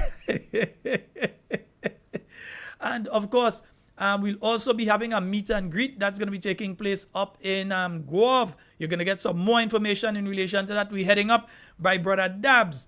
So that, yeah, Oli was wondering when we have any next activity this month. We're heading up to St. John. You're going to get some more information on date, time, and all that wonderful information. You're going to get it on one of the programs this week. All right, 440, let me clear the line, 440-7377. That is the number for you to get on the inside. You know something? Let me give Oli a blast from the past. Yeah, let me remind Oli something. Yeah, because I find the more things change, the more things they remain the same once it's NDC in office. Yeah, things does happen. Let me go back to the year 2010. The work of professional and caring healthcare providers must be applauded. But there have been many complaints from patients and other people who use the General Hospital of less than desirable service. And one of these patients has now come out and said enough is enough. A young woman is on a campaign to fight for better services at the General Hospital in St. George's after a personal experience which she says has left her convinced that people who are sick need more than medication to get well. Speaking with CC6 Newsnight on Tuesday, Kizian Abraham says she visited the hospital about 2 months ago and was shocked by the attitude of the member of staff she encountered. Well, it happened at least, I'd say 2 months ago. I suffer with an ear infection. It comes and it goes very often. And I just really wanted something to relieve the ache because I just could not fall asleep with it. So I went there, and what really turned me off generally was the attitude of the nurse that I interacted with.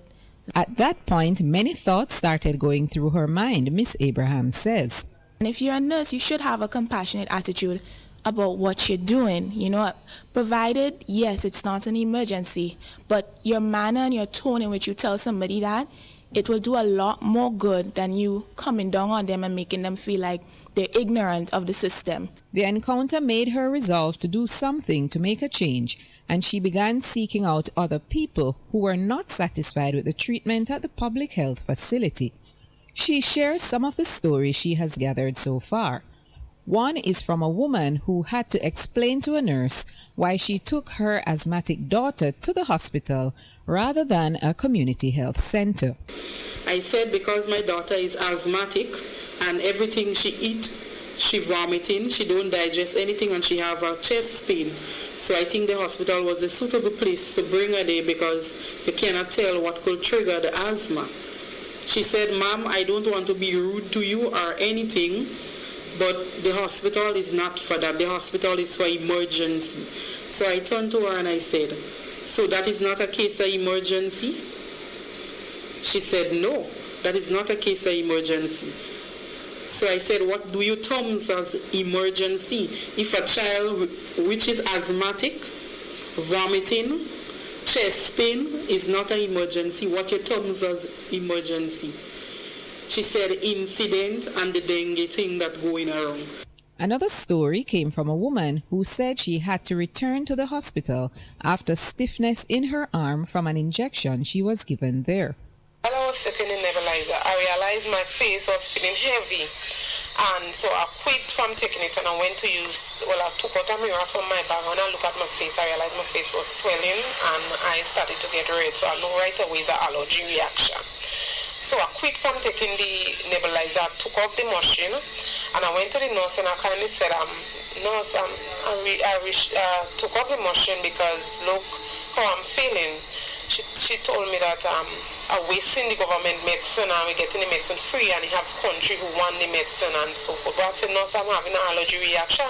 "But that is what you came up here for in the first place." I said, "Yes, I did came up here for that in the first place, but if you had looked at me, you'll have seen my face, nothing wasn't swelling." I said, "You come to me, you didn't even tell me good night, you had your head down, you didn't even look at me." I say after that she done with me. I said, "Well, I'm not going to take it again," and I sit down waiting for the doctor to come and look at me. Miss Abraham also spoke with a woman who said she was left feeling humiliated by the actions of nurses shortly after she had given birth. After I had given birth to the baby, I realized that my nipples were inverted. And I tried squeezing out the milk, but it wasn't coming out. So during the night, my daughter got up and she was crying for milk. So I went to one of the nurses and I asked for some formula for her. What she said exactly was, the hospital don't have milk. So when I heard that, I was like, the hospital don't have milk. And then while I was walking away, she said, it's a good thing you don't have milk. Just like that, like a pig. And I went back to my seat and I was sitting down there. I couldn't believe it. It was really shocking. And while I was there, she kept looking at me and saying stuff and talking to her other friends, other nurses on the ward. And they were just looking at me and laughing and making fun of me. All during this time, my daughter was crying. I couldn't get milk, no formula, nothing for her. Media practitioner Calistra Faria also related some things she observed at the General Hospital. I spent a few days in the hospital as a patient, and the situation was atrocious in some ways. Now, among your ladies in the deep blue, I suppose those are your students. You have some real potential caregiver, but there's a real problem with the way that people are treated. It wasn't just myself. I observed a security officer leaving his station outside and rushing down and opening a curtain with a patient on a bed, no clothes on, being given a sponge bath by her husband because he felt her son should not have been on the ward.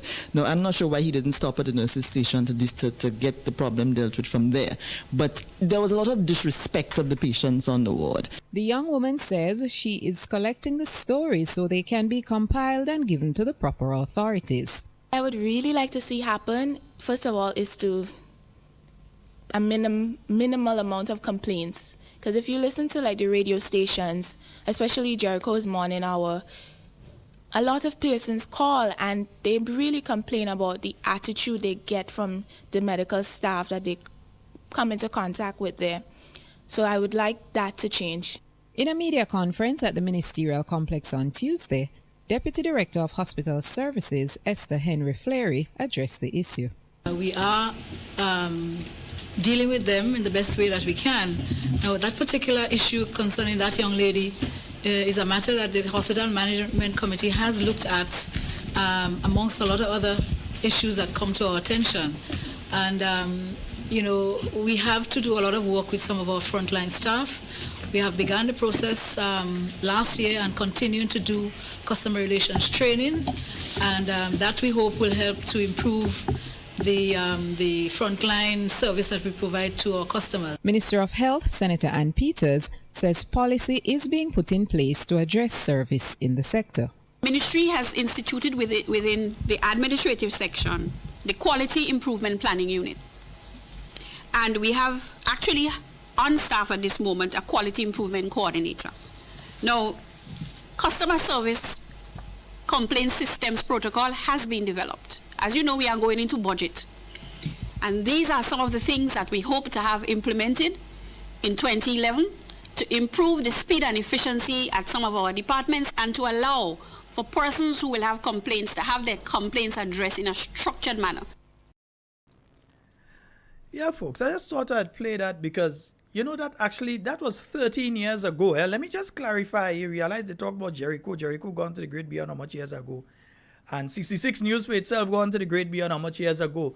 But it's amazing how similar what you're hearing from 13 years ago. Under NDC government again, you start to hear the exact same stories once again. That you can't go to accident and emergency unless it's an emergency. And how are you to tell it's an emergency? Because you might be in a lot of pain. You might be in so much pain it's sending you into shock. You might be in pain, real pain. So you go to the accident and emergency and they tell you it's not emergency, you go home. Yeah? Or go to the community health clinic or whatever it is. Is that, what if that happens to you late at night? The clinic closed, there ain't nobody inside there. Yeah?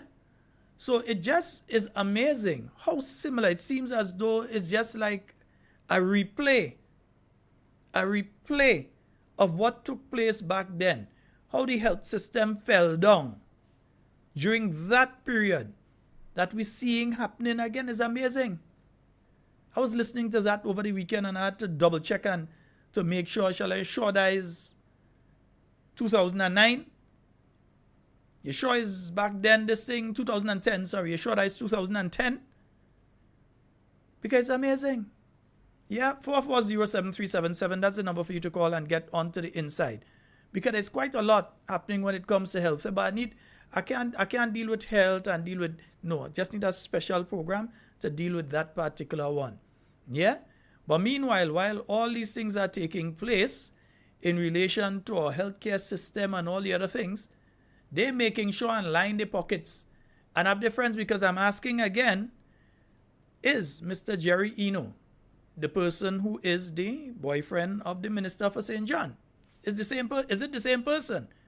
Is it the same person who is on the board of directors of the Grenada, what they call it again? The one that deals with solid waste, Grenada Solid Waste Authority, Management Authority?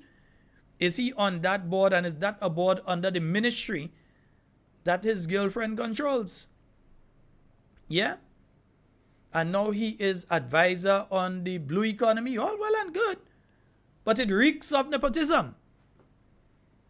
These are the same people had a problem with the fact that Mr. Tafawa Pierre was married to Mrs. Emmeline Pierre.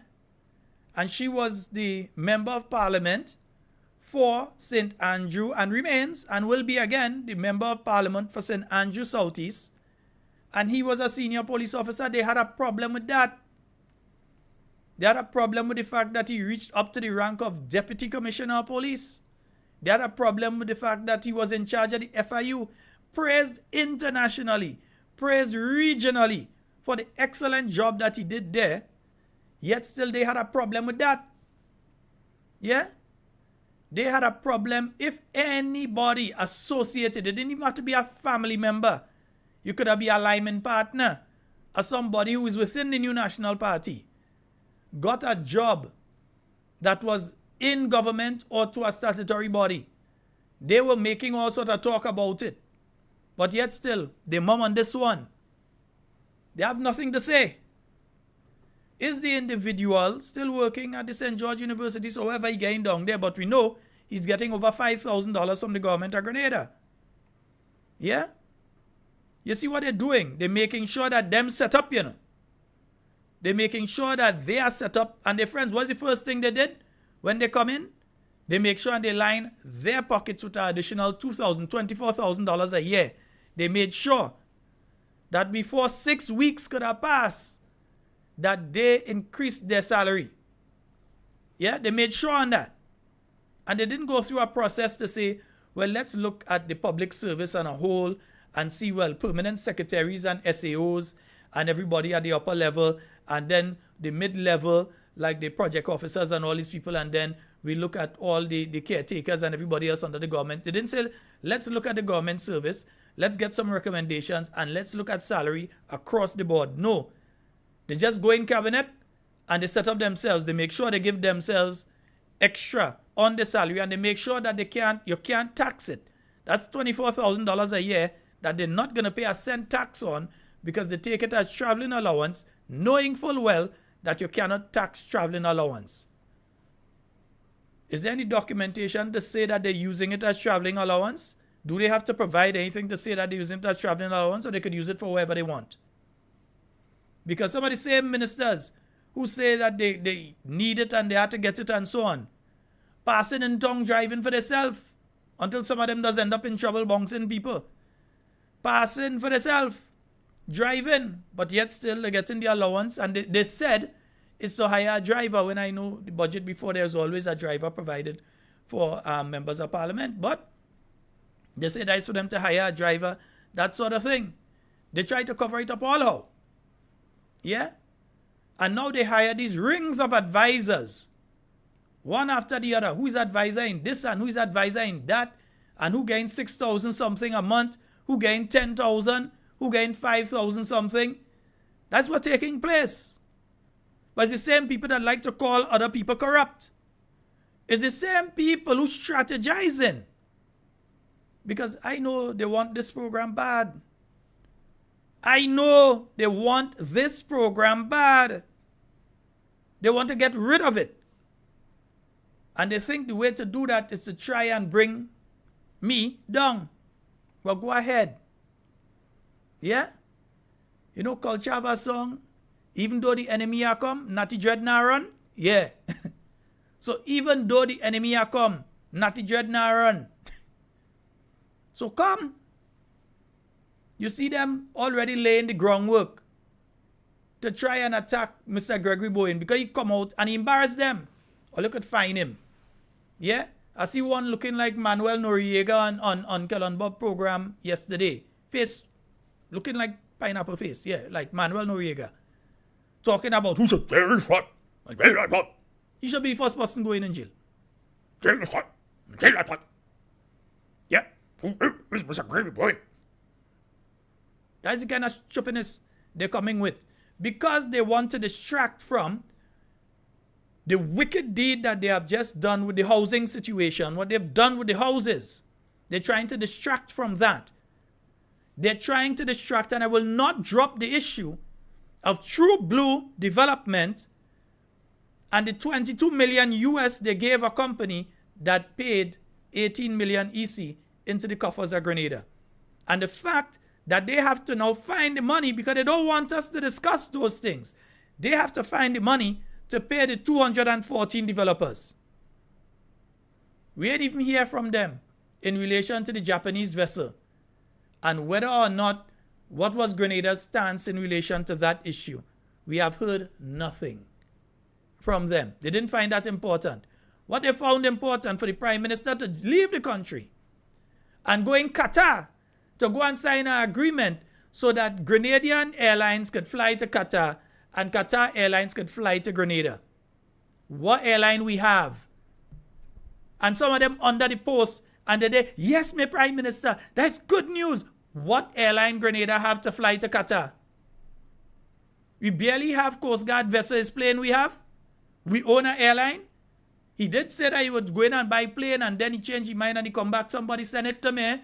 Say he would buy plane and next thing the thing changed to no, it's going to be too expensive, but he go sign an agreement that we're going to be having plane going to Qatar. How many are you going Qatar? World Cup done a few years now. How much are you going Qatar? The Qataris coming here? They have to have a valid reason. You could sign these agreements. It doesn't mean that you're going to actually have these flights taking place. But he found it so important that he had to leave Grenada to go in Qatar to go and sign the agreement. Come on, Mr. Prime Minister, how are you fooling with that? You went and carried out other business in Qatar. You went and carried out other business in Qatar. That was the face of it. You go and you sign the agreement. Grenada has no airline. But you sign an agreement that Grenada Airlines and cargo planes and so could fly into Qatar. And Qatar Airlines and cargo planes could fly into Grenada. Okay. Right. So it have a bunch of people in the Middle East right now that need a flight from Qatar to come to Grenada. Yeah? So you leave Grenada and go and sign the agreement over there. But you see, nobody can talk about it. Everybody just take it as, oh, the Prime Minister gone again. Because we've gotten desensitized to these things. And you know, it's a worrying trend. Because I saw this happen in another Caribbean territory over a number of years. In Trinidad, over the years, you saw one or two things coming up. You saw a situation with a murder now, a murder next time, and the first few years, you see people shocked. Oh, they kill this person. Oh, they kill a lady and child. They kill a man here. Thing used to be shocked until it becomes so overwhelming that Trinidadians have now become desensitized. So it's like they find some murders not making it in the newspapers. Some making it quite down to page 40-something in the paper. They ain't making it into the papers at all. They're nearly down to the sports section. Whereas that used to be things out on the front page, but they've become so desensitized to it. So we here are becoming desensitized to the treatment that we're receiving. Yeah? To the gubar that we are being fed on a big shovel by this administration. So when we hear them go and they say they sign agreement with Qatar, everybody, boy, you don't see the Prime Minister in a nice suit and he go and sign. Where the plane? All you remember Fantasy Island? Like we living on Fantasy Island? Yeah, boss, the plane, like we living on Fantasy Island. Because he go and he sign an agreement. It's like the same nonsense they're doing right now. They have these color-coded bins. Are they recycling? Or are they just taking everything and dump it into the same dump truck that they used to dump everything into? Are they just taking up the 3 bin and dump glass, metal, organic, paper, everything into one and go with it into the dump heap as they was doing before? Or are they sending different dump trucks around the south of the island and the town to collect? One truck come in and collect metal, one truck come in and collect glass or whatever it is, or plastics, one truck come in and collect organic? Have they separated it into that we have different trucks come in and collect and stuff like that? Because I know that would be an increased cost to the Grenada Solid Waste Management Authority. Mr. Eno, weren't you on that board of directors? Yeah, so we'd have an increase that they would have to pay because it's additional work they're giving the contractor. So the contractor ain't go just lie down and take it. The contractor is being given additional work. But you put out color-coded bids because you want to go in Parliament and say, we are now recycling, we've put out color-coded bins. Anybody see them recycling? Are they recycling? Are they actually sending out the specialist trucks? One truck just for plastic, one truck just for paper and organics, one truck just for metal or glass or whatever.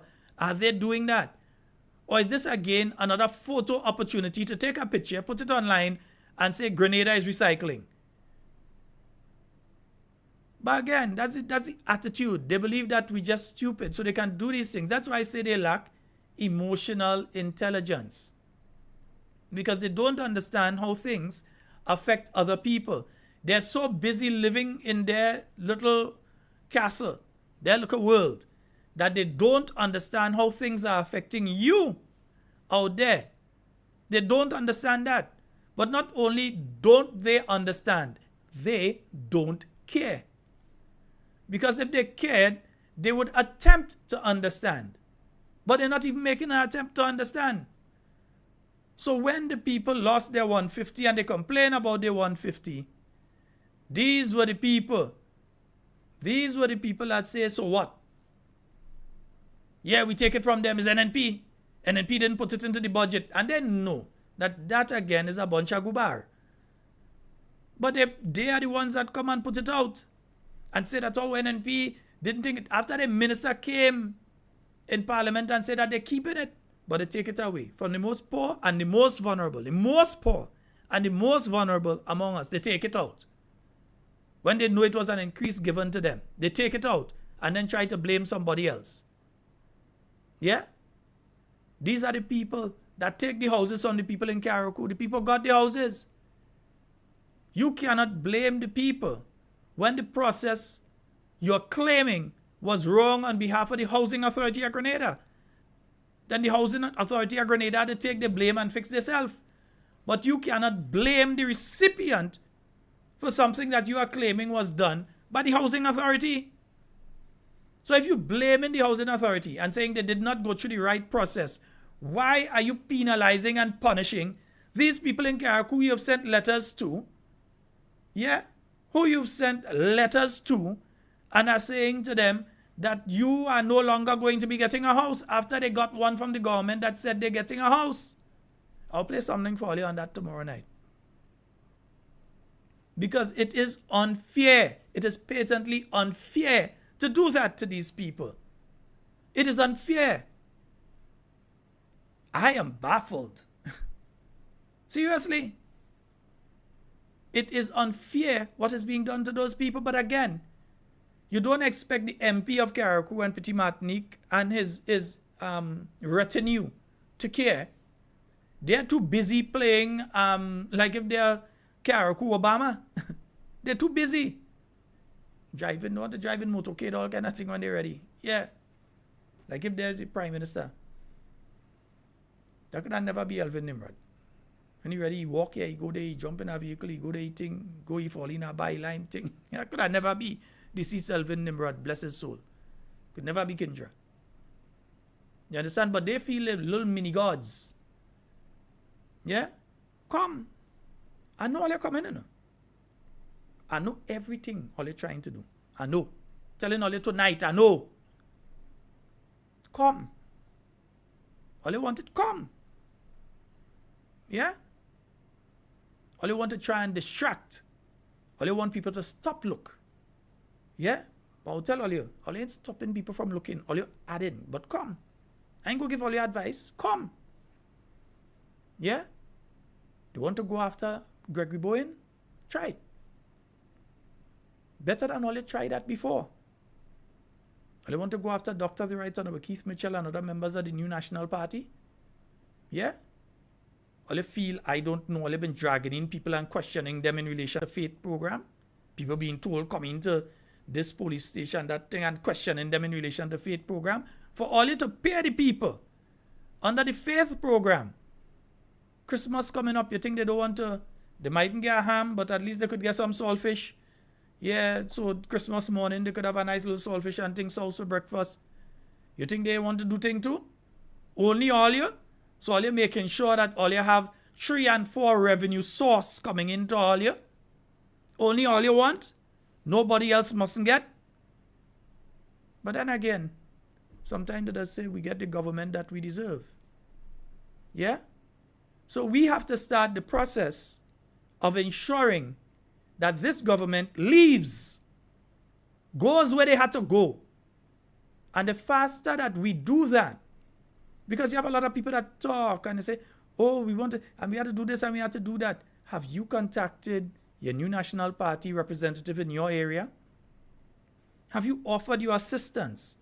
Even if you don't want to be in front, because not everybody could be up in front. Not everybody could come and talk on radio. Not everybody could call the program like you hear the wonderful people that call the program tonight. Not everybody could pick up a phone and call the program. Not everybody could go out in a community and walk and interact with people. Not everybody could do that. Sometime quietly, it could be behind working on a computer doing something. Sometimes there's some other role that you can play. But have you contacted the people within that constituency that you reside to find out if you can help? Even if you're overseas, have you offered to join the New National Party in whichever branch, be it in Florida or New York or Canada or wherever? Good night to you, Patricia and Matthew. Yeah, have you offered? And Ian, have you offered to assist? Want them go, we ready for them to go, we want to, but we're not doing the work. We have to do the work, and the work is organize. Yeah? Because remember, it's not the New National Party to call the election date. It's the NDC. And you have to remember that every day is one day less. Not one day more that you have, Is one day less because it is one day closer to the next election. Yeah?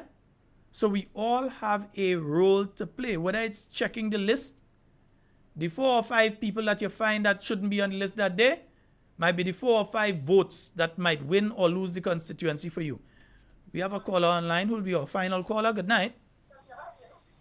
Sharon, I hear talk about the faith organization. Mm-hmm. The case done already, the case now start I want my money. My dear, I know there's a case before. I know there's a case before the courts in relation to that right now. But in the same way that they didn't wait for the case in relation to the teachers to finish in the court and they paid the teachers, in the same way, those of you under the faith program who were not paid, they could pay all you. They don't have to wait on no court case to finish. They don't have to wait. They're just wicked. Yeah, so they make sure they don't wait for the case with the teachers to finish. They pay up front.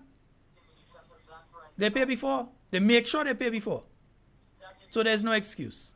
All right, my dear? Okay. All right. 440-7377. In fact, no, I can't take another call, because I'm into my final 2 minutes and then I have to stay at 2-3 minutes for Auntie Myrna Day. Yeah. So, folks, yeah. Become part of the solution. If you're not part of the solution, then you're part of the problem.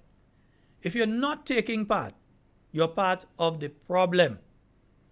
Yeah? So become part of the solution and not part of the problem, because they're coming out, they're organizing because they want to obfuscate the entire issue that their budget for 2023 is a failure, that they have not kept their promises of what they were supposed to achieve in this cycle. They've not kept it. Yeah? And they know what's going to happen in Parliament when budget time come around. So they're trying to distract from it from now. But hear what?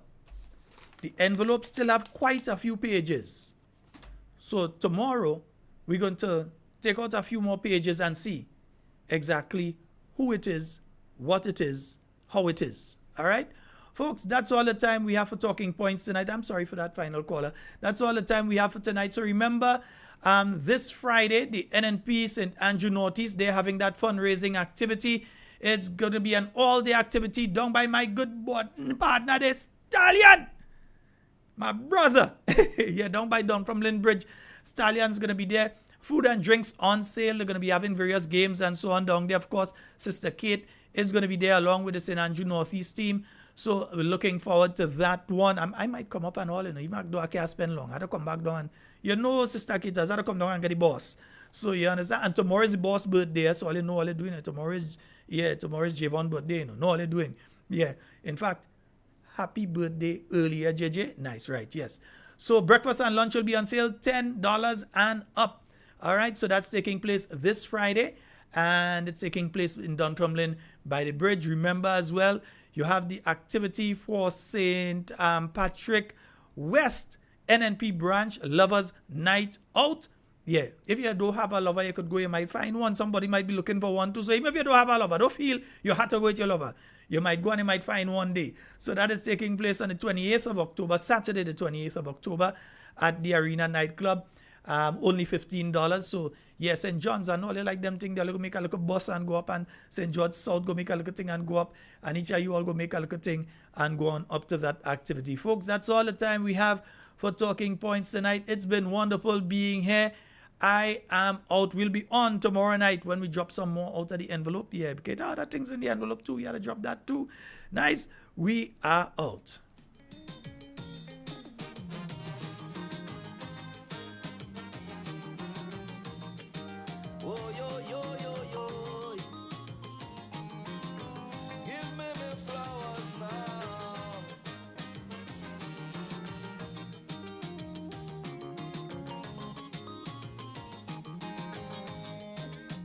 Everybody knows